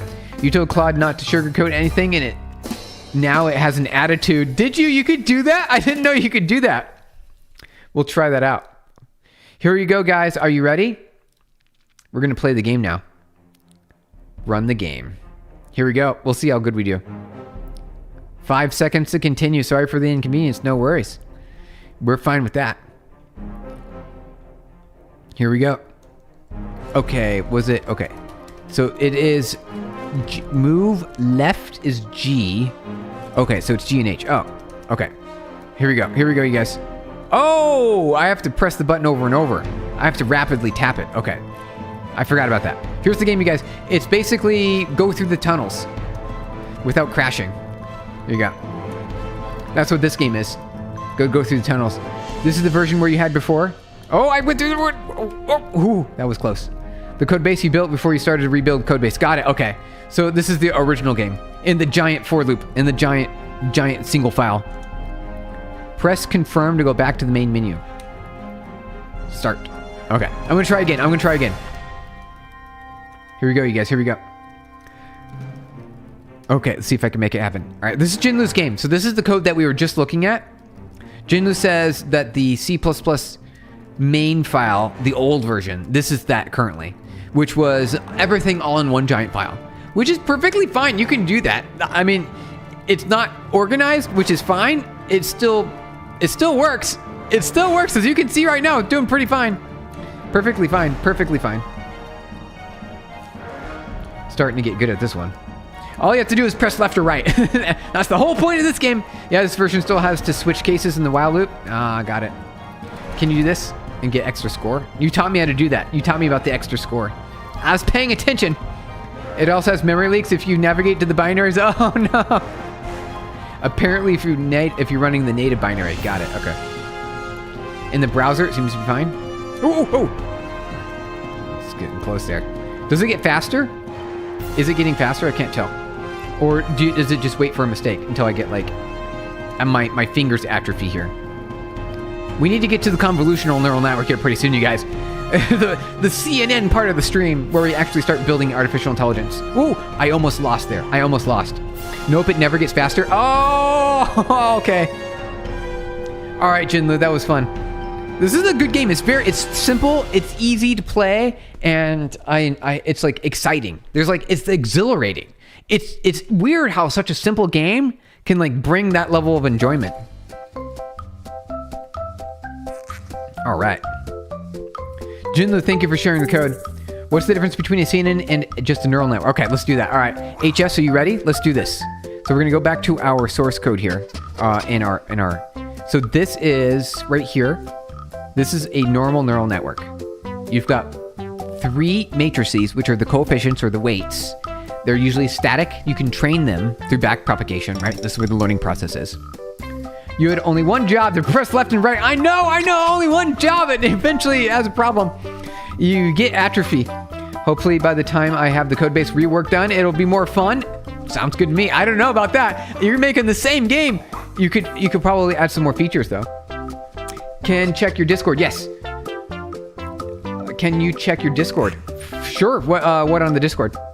I was thinking about changing the visual style, making it just a bit more 3-dimensional. Ooh. General chat, or is it a direct message? Here we go. What'd you want? Unknown. Hey. Happy birthday. Link share. I made a quick quiz to test your knowledge about AI origins. Okay. Was that Link? Was that you, Loons? Did you just do that? Wait, what? Identify AI models by their origin. Oh, this is not what I thought it was. Is this it? Is this it? Is the AI model of Chinese origin? Yeah, that is. Okay, so I'm not as familiar with some of these things. I thought this was going to be about actual AI, deep learning. Yeah, you got to use if an AI is Chinese or not. Why I logo? Nothing on the phone glyph, so it's yes. Correct? Okay. Next. Step. Is this of Chinese origin? Oh, is this all this is? Is this all it is? No? Oh, it is. Oh, is it everything gonna be yes? Ernie, yes. It's all gonna be yes. DeepSeek, yes. Wait, is everything answered? Quinn, yes. Mercury, is that? No. All right, I know that one's not, wasn't. Intelligent, yes. Okay, no, it wasn't.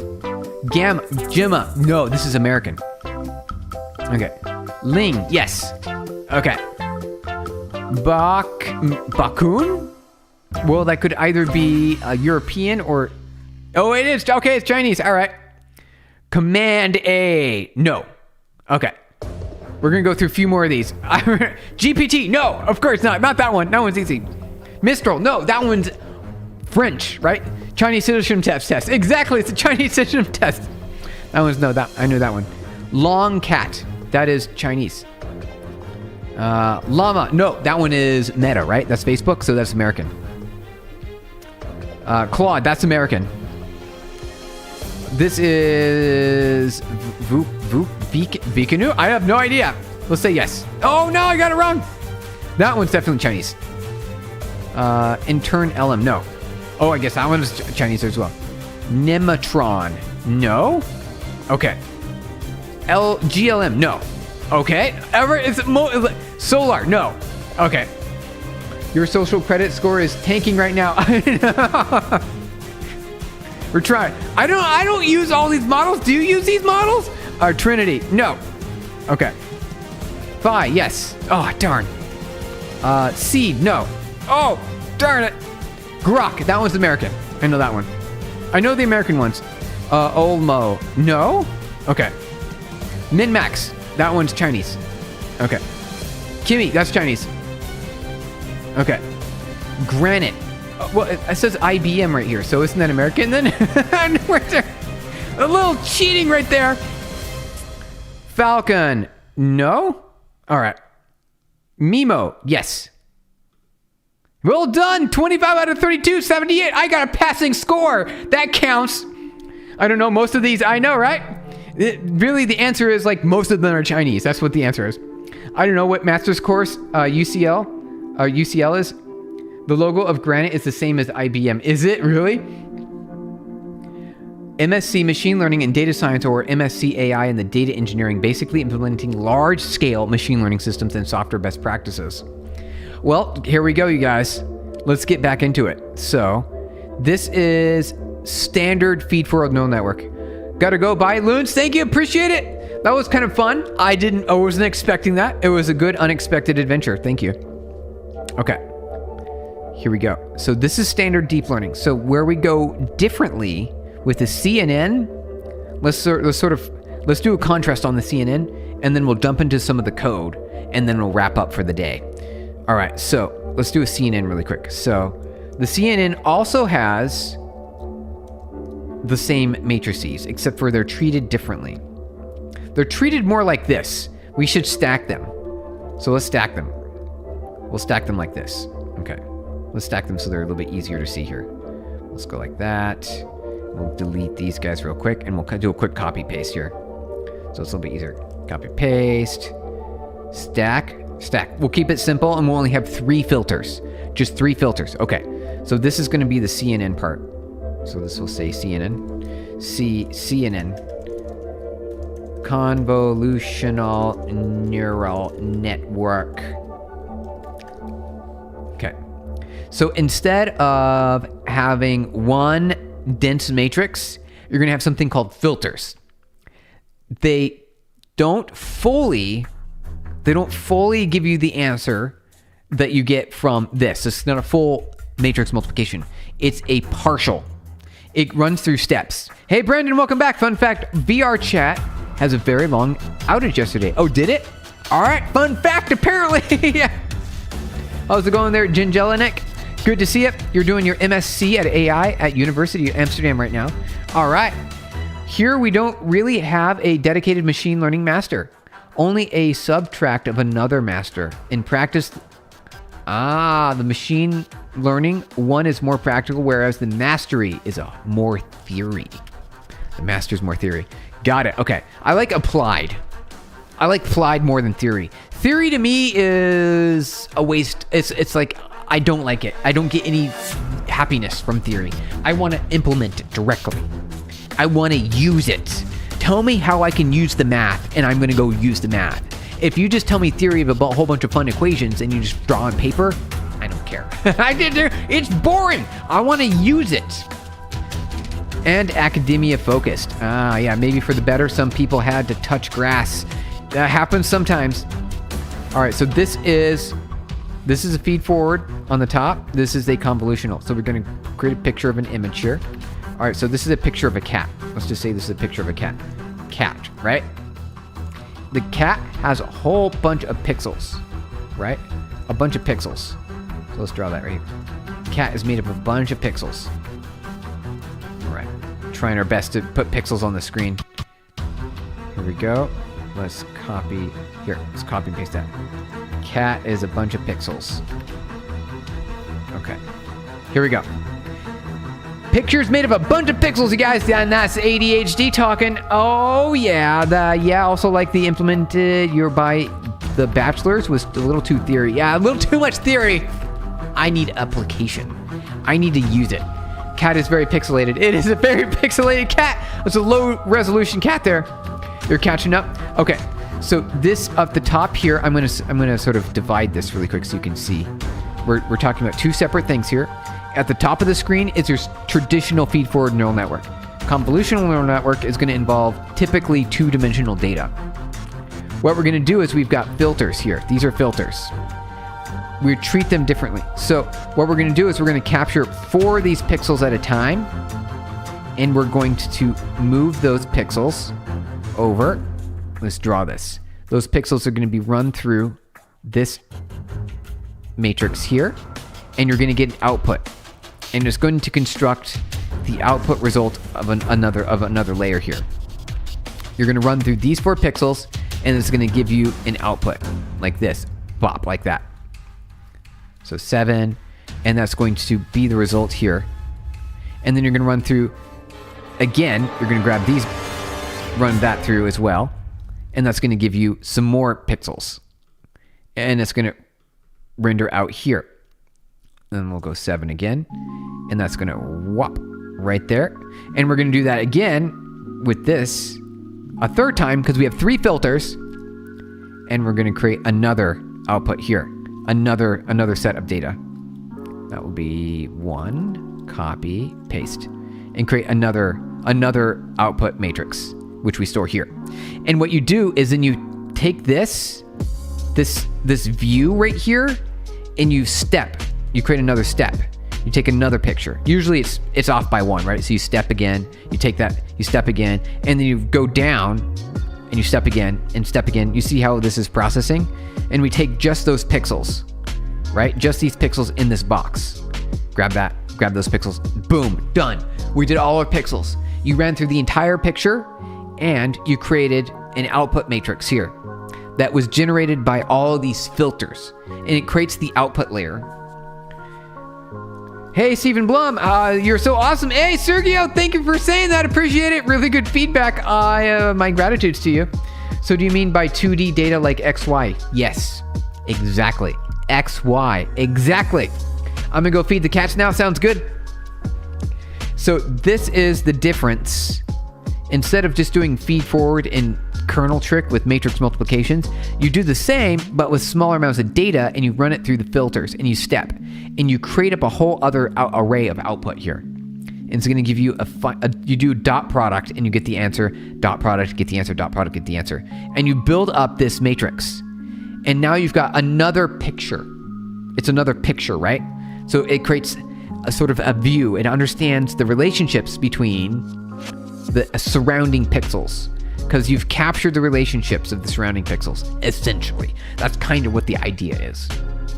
And then you pass that forward, and you can do another convolutional neural network if you wanted, right? You can repeat this, and you can make it smaller if you want, and you can do it again. And you just repeat that as many times as you need until you get down to just like information about whether you want to detect a picture of a person, right? Or if it's a cat, like how far down the path do you want to go?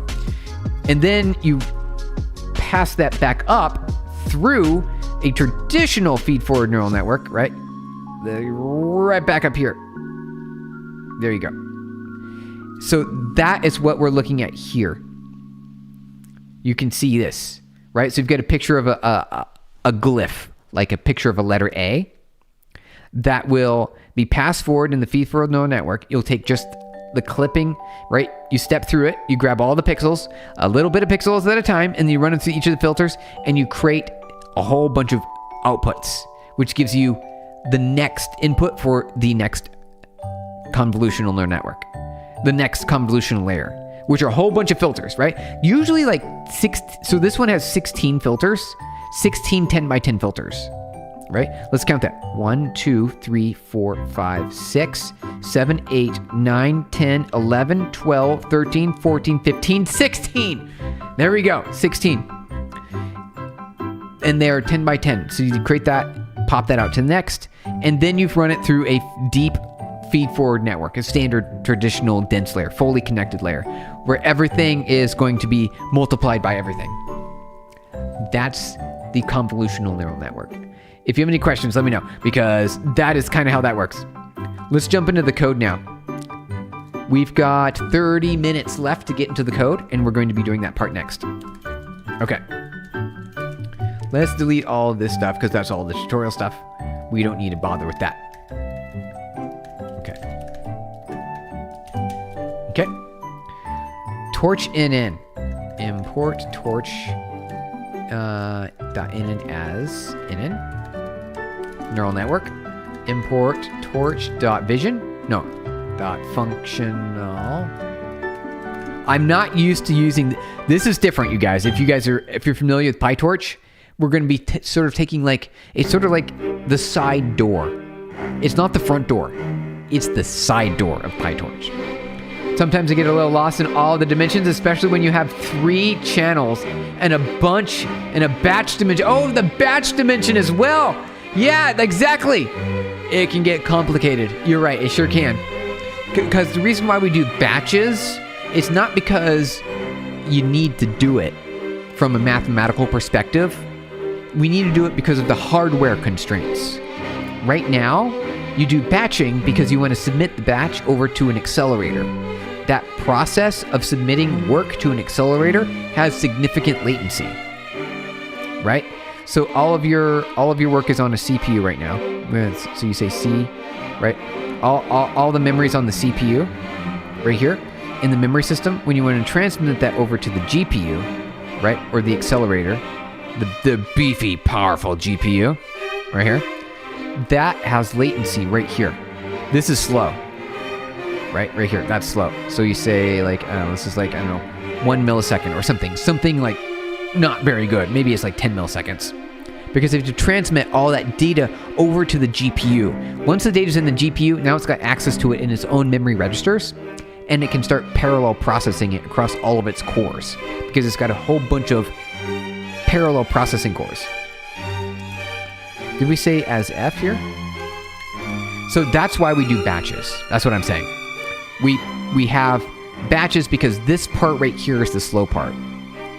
Right here, this is slow. That is very slow. This process of sending the data over to the GPU. Therefore, we do it in a batch, so that way we don't have to introduce latency for every single training sample. We can pipe that over, boom. It can process in a giant batch, and you get that real acceleration power all at once, and you get the output, the result. So you're good to go there. Okay. back onto the code now. We're going to do a side door. We're doing side door. Have you used joblib for parallel processing? I'm not familiar with joblib. Joblib. What is this? I've used multiprocessing. Running Python functions as a pipeline jobs. Oh, okay.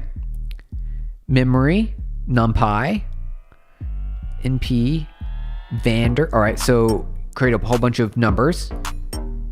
Square it mean, where's the joblib part of it? Memory. Oh, interesting. I've not used this library. I have no idea what it is. Don't we also do batches to decrease variance in gradient descent? It depends, because you can use it that way if you want. It depends on your math. It depends on how you're doing that in the math, because when we're calculating the loss, you're usually calculating the loss of every single sample. If you want to do it differently, you can calculate the loss average across the entire batch. So yes, you can absolutely do that if you wanted to. It's up to you. It depends on how you want to do that. It's a really good form of sort of like regularization. It reduces overfitting. So yes, that is actually a good strategy. You bring up a really good point. Thank you. Thank you for mentioning that. You can absolutely do it. When you get the batch result back from the GPU, it's going to be the same whether you give it 1 sample or 12 samples. It will still give you the same result back.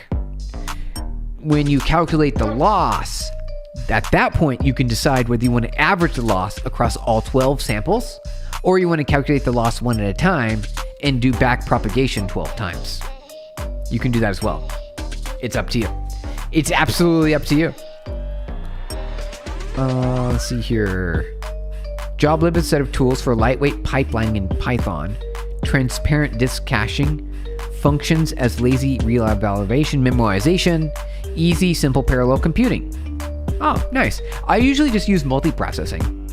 If I want parallel computing in Python, I just use multiprocessing. Yeah, it's a good point. Oh, yeah. Good to hear. Yeah. We're making sense. We're figuring this stuff out now, aren't we? All right, let's see if we can get going on our initial LeNet. We'll do some initial LeNet here. All right, I think we've got just enough time to build the LeNet. So let's start typing this out. We're going to eliminate the code comments to keep things clean. We're going to have a convolutional neural network. Hold on. Wait. Maybe we need to rewrite these. Okay. 1 input channel, so it's going to be black and white, so pixels on or off. 6 output channels. 5 by 5 square. 6 output channels. Okay. So this is a 1 input 1, 6 output, 5 by 5 square. Okay. So this is going to be 6 on the output. So this will be input. So this is where you need to copy the input shape. It needs to be the same. So 6 and 6 need to be the same. And you'll have 16 outputs. And the filters will be 5 by 5. Okay. And a fine operation. Okay. Then we do the linear feed forward. Okay. So this is exactly what we did, almost to the letter. What we do, oh, look at that, that's neat. This is almost exactly the same. So we had two CNNs, right? What do you call that here?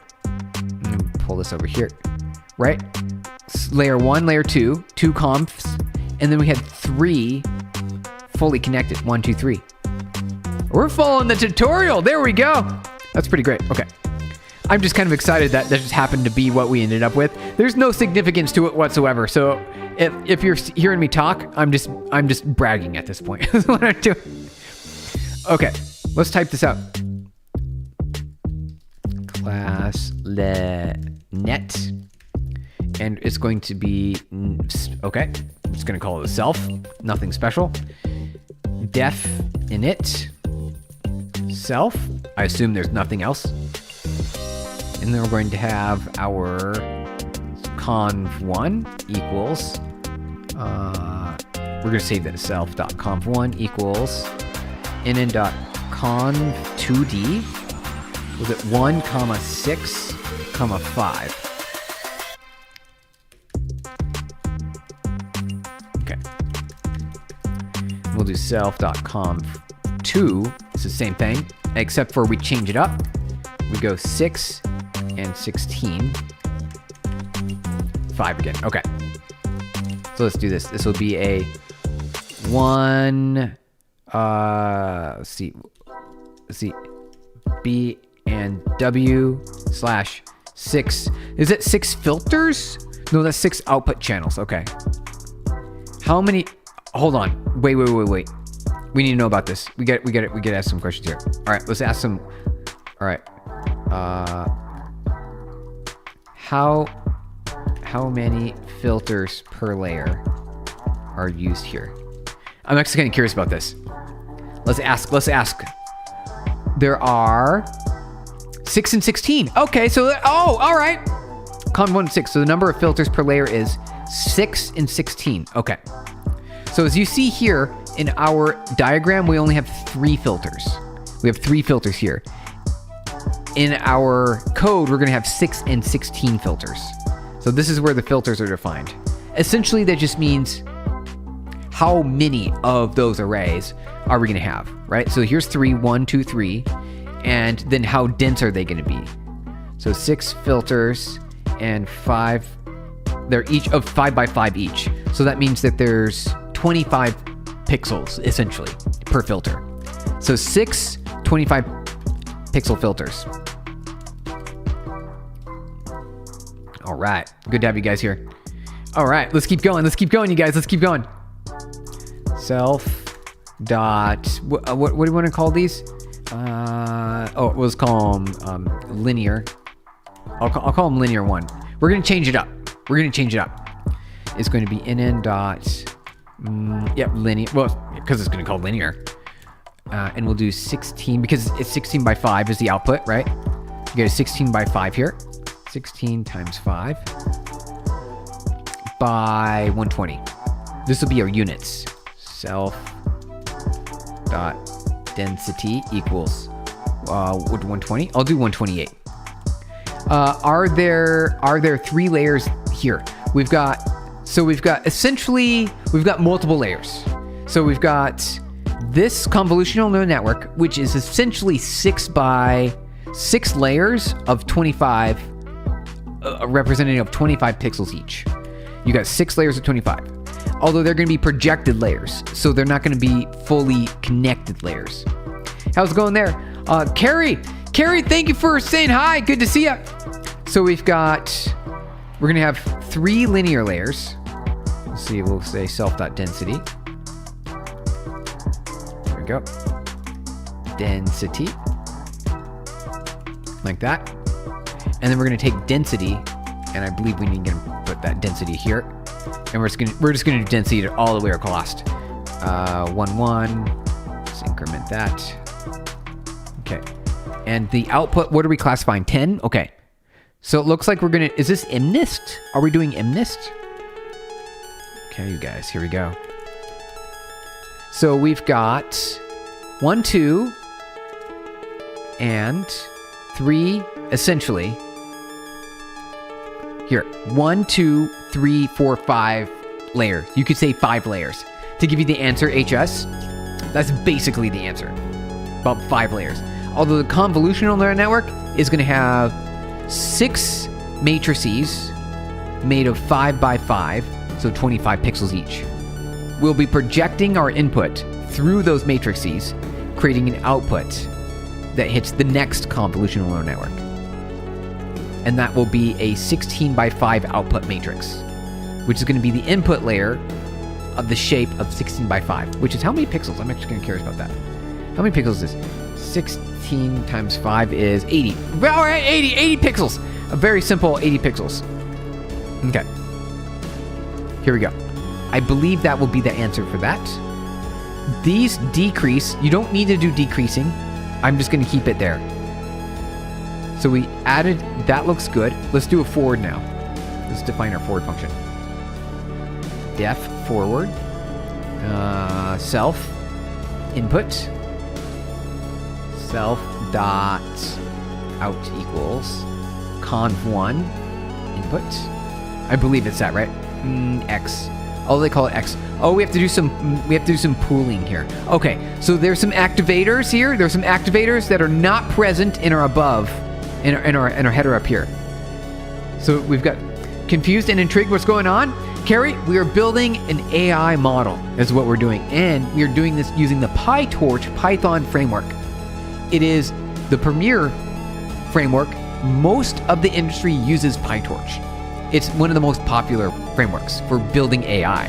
If you've used ChatGPT or Claude Code, you very much likely have run into the situation you didn't realize you're using it. You are. You're using LibTorch.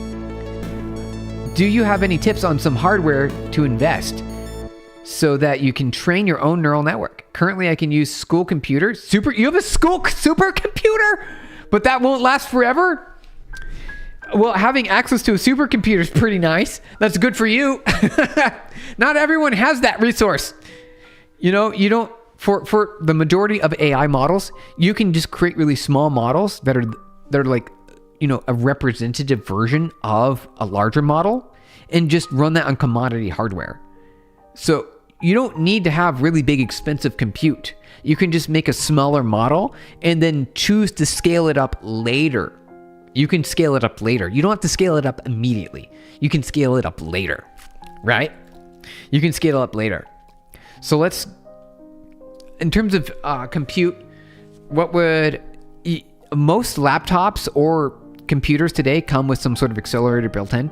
Like you'll have an Intel accelerator, an AMD accelerator, maybe not an NVIDIA if you're just using embedded. Even your phones have GPU accelerators built in. So you can just use those and they're perfectly fine. So my recommendation is make sure that if you're going to buy something new, make sure that it's got a pretty decent built-in accelerator, and then you can just leverage that. And most AI frameworks will automatically work with your accelerator. I'm using MPS.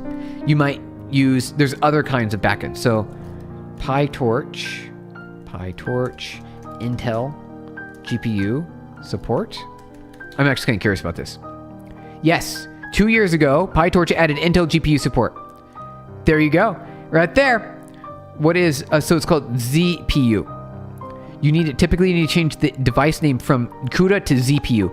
If you change it to ZPU, the accelerator, that'll work on basically any device. And you're good to go. Use cloud resources cheaper for testing and learning. Hey, GeoBot Pi, yeah, that's what I do. Instead of buying a giant $10,000 GPU or a $2,000 GPU, or even hey, how's it going there, Gabriel? Thank you for subscribing. Welcome on in. Good to have you. Join the right channel for software engineering. Yeah, we're building ourselves some AI. We're going to become Pytorch experts. Follow me along, everyone. Follow me. We are going to be building together intelligence tools is what we're going to do. We're going to do it. And we're going to become experts at it. So that's what we're going to do together. If you have any questions, let me know. Also use MPS. Hey, for the Mac. Yep, exactly. That's what we're using. That's what we're using here. We're using MPS. So don't worry about having to deal with a supercomputer. You can either rent one for a few dollars if you need for a few hours, or you could just run it on your local system and just scale it down so it fits. You could do that too. I'm going to make this look pretty really quick. Okay. So we need to do more than just conv1 here. Oh, let's do conv. There we go. Okay, here we go. Let us make sure this is going to run really quick so I don't have any typos. I've got a typo on, where's that F? Functional. Did I type that wrong? Because I need functional, right? Self. I got to type. Self was broken. Self is not defined. What do you mean? Oh. Whoops, you don't need to do that. Okay. Hey, Steven, what's your view on Monakai theme? I like Monakai. I used it for 10 years. I used Monakai for 10 years. It was great. And then I've switched over to Groovebox. I like Groovebox because it's pretty. It's like a toned down version of Monakai. And it feels a little bit aged. It feels refined. I like Groovebox. So, you said Monakai? Or is it Molokai? Yeah, Monkai versus Groovebox. I like both. I might switch back at some point. I've got it saved. So, okay. So instead of just doing this, let's go right back to our code. We have to do some activations. So we're going to do a ReLU activation. Whoops. On our conv. And then we're going to do a max pool 2D. And that's going to define how we're going to iterate over our convolution, right? Is that how that does? Let's double check. I want to make sure I get this right for you guys. Is it Groovebox or Groovebox with the U? For me, it's with the U. I'll show you. By ZS Vim RC. Here we go. Yeah, see Groovebox right there. Gruvbox. It's supposed Groovebox the way you spelled it with a V, an OVE. That's how it's actually spelled in the real world. This one's spelled fancy. It's spelled like fancy. Okay, so we want F dot max pool. Is that right? Max pool 2D. And then we're going to have an F dot ReLU on our conv. Wait. ReLU here. And then we're going to do a 2x2 projection. Okay. Let me ask the AI really quick. I want to make sure that we got this correct. All right. This is the 2x2, the step slash pixel input. I'm going to check out the oh my ZSH. Oh, wait. It is a must for Z shell. Oh. It looks at the 2x2 block of pixels, yeah, and keeps the maximum, and it moves 2 pixels at a time. Okay, so it's not. There's no overlap. So no overlap then, right? Okay, right. With F2 2D, there's no explicit stride. Okay, so it defaults to 2. Okay, so in our convolutional neural net, we zoom in. Let's zoom in on our CNN here. You can see that when we're stepping, let's go to 1 here. This is our step. Okay. So this is when we're going to be looking at our pixels. So we start at these 4 pixels in the top right corner, and then the step, since it's 2, it's going to 1, 2. It's going to grab those guys. And then what happens when it gets to the edge? What happens when it gets to the edge of an image that is odd number width? Will you upload it from start? Sure, absolutely. If the feature map width or height is odd, the standard 2x2 max pooling with a stride of 2 usually drops the last row or column and it doesn't fit. So you're losing data. For example, 5 will only cover 0, 1, and 2, and the last position is gone. So it deletes. That last segment is gone. It deletes it. Unless you do a step of 1. If you do a stride of 1, then it will keep it. You basically, a best popular ZHH config has over 24 shell prompt styles and close. I like Quantify Quantum. Hey, Quantify Quantum, good to see ya. I was just reading the text and I didn't realize. Will you upload it from start? Absolutely. We will upload it from start. You got it. 100%. I'll do that. We'll do that. You got it. And it's over here. All right, so get status, get add, get commit.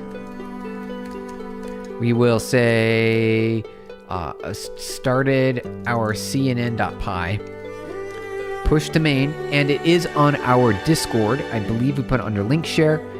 Where is that at?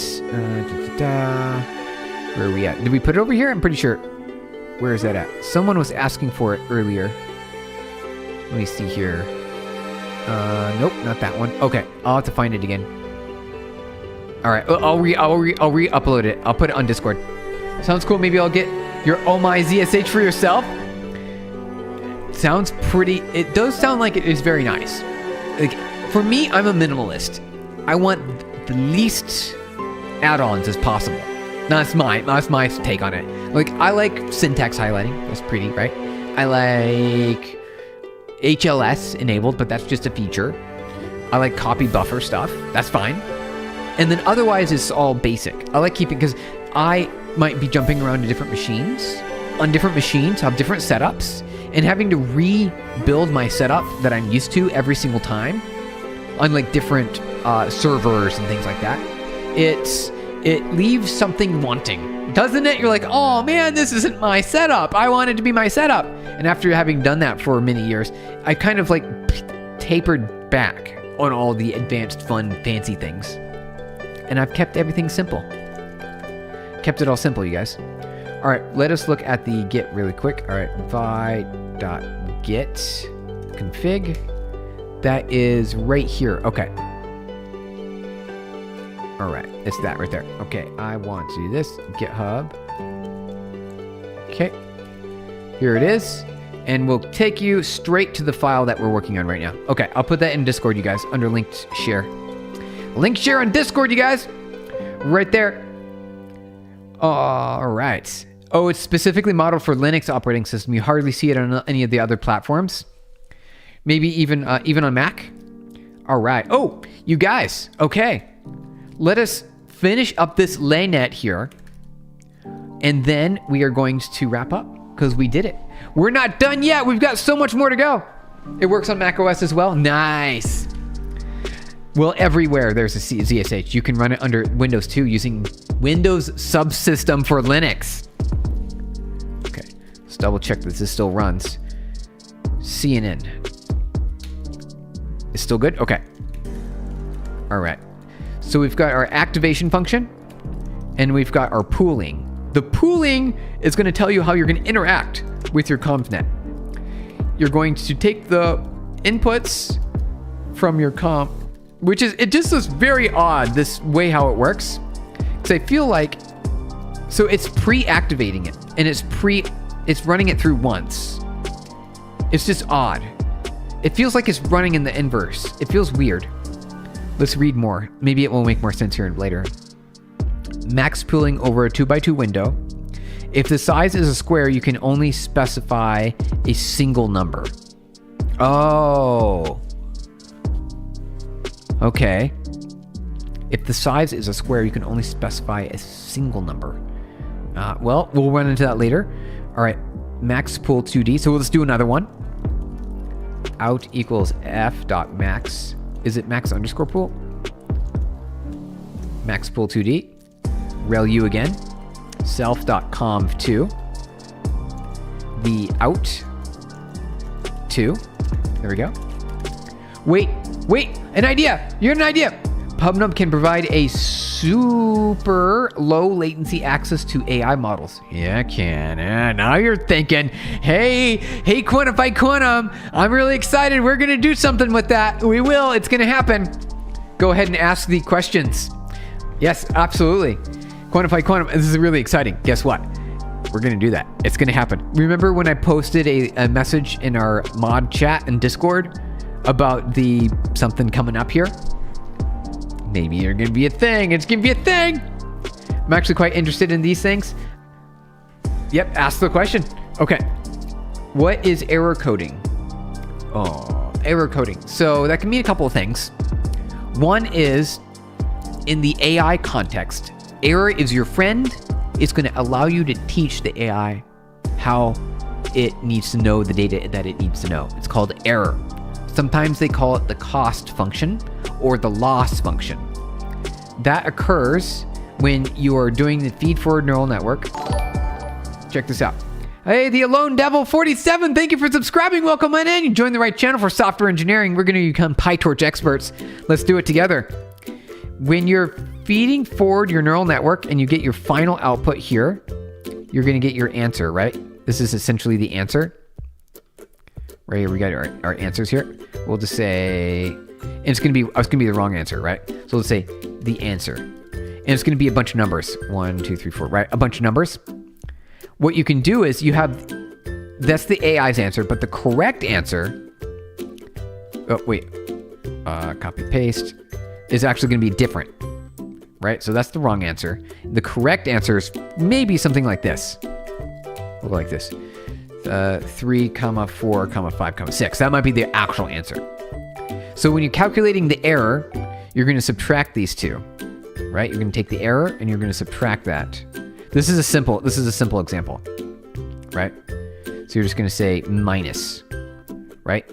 A simple subtraction. Yes, right there. Subtract that too, and that's going to equal the error.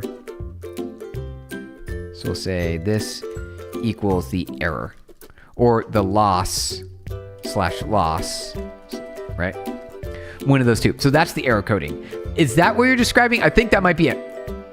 So the slider is called a kernel, which is a matrix of weights. And at the start, they are random weights. Yes, at the start, they are random weights. You always want them random. You can keep them uniform if you want. I find better results if they're random. Way better results if they're random.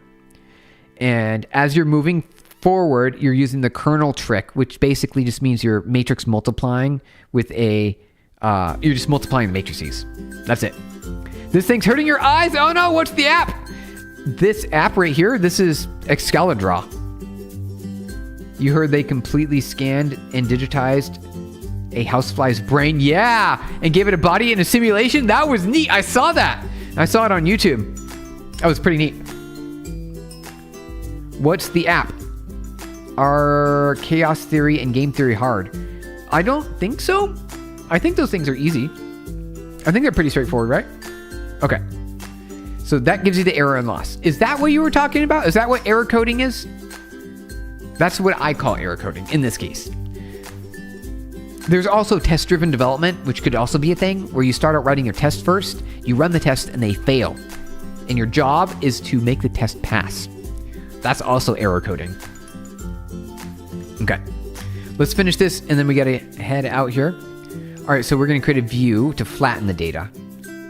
Num flatten features. Okay. So x view out equals out.view -1, and it will be self. Wait, number of flat features. Oh, it's a function. Oh, look at that. Okay. We're going to write ourselves a little function there. Num flat features out. There we go. Okay. And then we got some ReLUs and feed forward. Okay, let's do that first. This is like taking the side door. This is taking the side door approach. What language? This is Python. We're doing Pytorch. We're doing Pytorch experts together. Let's do it. We're going through every single Pytorch tutorial, even if it's really basic. We're going through it. We did one entire walkthrough last week. We're doing part 2 this week, and then we'll be doing more next week. And then eventually we'll start building some real models. It's gonna be exciting. All right, we're gonna wrap up here. Here, we're not done yet. We're gonna wrap this up real quick. Okay, I want to do the rest of this here. All right, so we're just gonna do feed forward, a simple feed forward. 1, 2, 3, okay. Out equals F, or is it self? It's gonna be self, right? Oh, we're gonna activate ReLU. We'll go self dot linear 1 with out in it. Here we go, like that. We're just gonna copy and paste that a few times. Increment, and we don't ReLU on this last one. It's gonna be a linear output. All right, so that is 1, 2, 3, and we return out. Okay, here we go. You were preparing for your college exam, and okay. If you scored quite well, you're considering to apply for C's with applied mathematics. Is that good? Wait. Hold on, folks. Hold on, folks. What are you saying there? I was preparing for your college entrance. Well, if I scored well, I was considering to apply for C's. I don't know what that is. Applied mathematics branch. From my perspective, if you're going to the applied route, I think you're on the right track. Anything that's theoretical is boring to me. I want like actually applied, right? Where you're actually engineering something. ReLU equals _//. It sure does. Computer science. Ah, nice. Okay. CS. Oh, C's. Okay, thank you. CS for computer science. That only took me a few seconds there. Yeah, figuring that out. All right, you guys. Let's finish this last function, and we're going to wrap up here. Here we go. All right. Define. We're going to call this num flat features. The x value. X. Let's call it x. Self comma. And what is this going to do? Okay. So this is going to get us the size. All dimensions except the batch dimension. Okay. Size equals x dot size colon 1. Like that? Yes. All right, we're good to go. And we want num features. Num features equals 4s. How it's going there? Machu, you rang. Thank you for subscribing. Appreciate it. You joined the right channel for software engineering. We're going to become Pytorch experts. We're gonna do it. We're going through every single tutorial. Every single, we're doing it. Size. Is that range? Do we need to do range? No, we're not doing range. Okay. Because it's already a range. Let's see. Num features times equals s?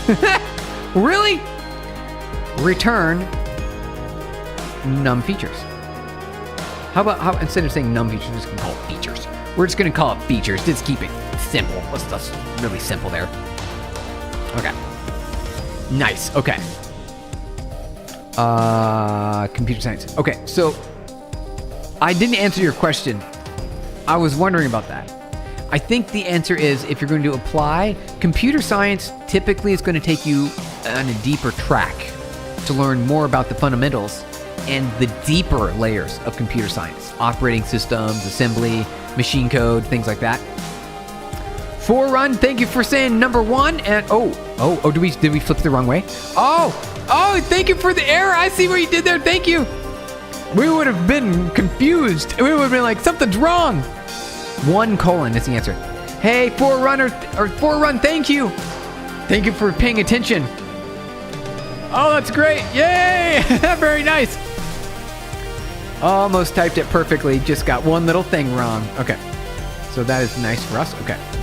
So let's see if we can do something really quick here. Let's do a torch.rand. We'll go a 10 by 10. Can we do that?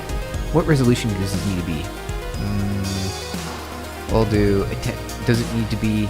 We'll find out. We'll find out. All right. R equals. And then we'll say our LeNet. It's going to be a LeNet. Okay. LeNet equals LeNet. Okay, and we're going to say LeNet R out. Let's see if we can get this to work. Print out. There we go. Is the second row all columns? 1 column. So this is excluding the batch. So this will take us 1 dimension down. So this excluding batch size, it gets us the exact resolution that we're looking for. Yosefina Aziz, good to see you. Welcome on in. Happy Monday. We're wrapping it up here, you guys. We're wrapping it up. We're going to see if we can do one feed forward. And if we can without getting an error, then that counts as winning the day. And then we will continue tomorrow with more. We'll get more going. All right, let's try that. CNN is going to give me an error. The net object is not callable. Wait. This is Python fundamental stuff here. What do you mean it's not callable? I'm just trying to make a new one. It sure is. It's right there. What do you mean? Wait, the new Python is a little bit nicer. What? Object. Let me do that. No. LeNet object is not callable. Yeah, it is. Oh, it's not callable because we didn't make it a model. We didn't. Oh, got it. Okay. Then we just say dot forward. Okay. You want to take a look at your repo about genetic algorithms you used Pytorch too? Yeah, Zeus, put it in LinkedIn, or sorry, the link in Discord, the link sharing channel. The link sharing channel in Discord. And we'll take a look at it. Although we won't have time today because I have to wrap up. We're wrapping up now. Okay, so let's make this bigger. Can we do that? Nope, not. Given groups, group size of 6155, expected input 1. Oh. In your 11th and 12th, you had computer science as an optional subject. You learned C, HTML, SQL, Python, and some AI fundamentals while you got yourself worked with some CSS, JSON, and modified and expire. That's really good initial knowledge that you got there. I'm going to try apply deep learning for feature matching. Oh, there you go. The good experience. Oh, good experience. Modified experience. Got it. Okay. Got it. That's really good experience. Good. Very nice. You're on a good track there. Okay. Given groups one. I want to solve this really quick, and then we're going to wrap up here, you guys. Let's see here. Got 10 channels instead. Let's do 1. How about that? Like that better? That better? No? Okay. Calculated, padded, 3x3, kernel size 5x5. Kernel size can't be greater than the actual. 5x5 maybe? All right, let's try that. Nope. 611 calculated by 600. I thought it's too small. How about 2525? Is that good? Nope. Okay. 16 by 9 and 80 by 120 is wrong. Oh, now we're further down. Okay. So we're getting through some other challenges. Like the problem now is right here. Okay. So if we comment that out, that might be better. Let's comment this out real quick. Let's comment this out here. Okay. Let's see if that runs through. Hey, all right. One step at a time. One step at a time, you guys. Hey, all right, there we go. Now this is where it fails, on this part right here. Here we go. Yeah, right there. All right. It's failing here because this output is making it weird. So we should figure out what it needs and what it wants. There we go. Well, I'm enjoying watching it. It's 2:30 a.m. here. Oh, wow. You're up late. Well, we do got to go. It's actually 2 p.m. in the afternoon, and I have to go. I've got a lot of things to take care of. So we at least got ourselves a potentially partially working convolutional neural network following the side door of Pytorch, not the front door, because the front door I usually think is more like it's going to use some of more of the built-in constructs when we're connecting each of the layers. This is manual. This is like the manual process of connecting each of the layers, which is fine. We can do that. I usually like to do a sequential model, which defines everything for us, all easy peasy. The thing that's making it challenging to do a sequential model is that when you're passing your output from a convolutional neural network into a linear layer, you need to do some extra steps. And right now, we've got a bug. All right, where's our bug at? It's somewhere likely in here, right here. Views -1 views, num flat layers, self x. X.size, 1, number of features, 1, for Sn, features times equals S. Okay. So we're going to have to mess around with this. And we'll have to figure that out tomorrow. Yeah, we'll figure it out tomorrow. All right, you guys, thank you so much for joining. I had a lot of fun. We'll be back tomorrow. We'll go through part 2 of the convolutional neural network. We're going to figure out why this is broken. We're going to commit this really quick, so that way we know. Let's see. We'll say broken here. Fix, explanation point, get status, get commit am, CNN mostly ready, though we have a bug ready to go. Happy here? All right, thanks, Steven. Features out should be features X. Features out, forerun. Features out should be features X. It's fine. We just changed the name of it. Yeah, this is good. This is fine. Well then, good night. Yep. Good night, you guys. It was so much fun. Push to main. Okay, so there. Now it is there above. Let's see here. All right, I'm going to take a look real quick. I do got to get going, though. Out. Right here. Out. It looks good right there. Out right there. That looks fine. That part's fine. This part's fine, too. It looks good to me. Num flat features. Get right there. Num flat features. Sorry about it. Should be afternoon. It is afternoon. Yep. Oh, got it. No worries. num flat features right here. Output, out, yes, looks good to me. 1 second. X, yes. They called it X, I called it out. They called it X, I called it out. So if we want, we could just say out here, so that way it's a little bit better, a little bit more easier to understand. So we always use the same. So that's X, I use out. Self, yep, right here. Oh, I thought it takes 2 args. Oh yeah, okay, no worries. Yeah, it's just 1 arg. All right, you guys, there's a bug. We're gonna figure it out tomorrow. Thank you so much for joining. I appreciate it. We're headed out now. Thank you so much, everybody. We'll be back tomorrow. We're gonna become experts in Pytorch. We're gonna do it. We're gonna make it happen. It's gonna be great. Thank you so much for joining, guys. We'll be back tomorrow. Thank you for the hearts, you guys. See you tomorrow. Bye, everybody. Yes, in stream. Bye, guys.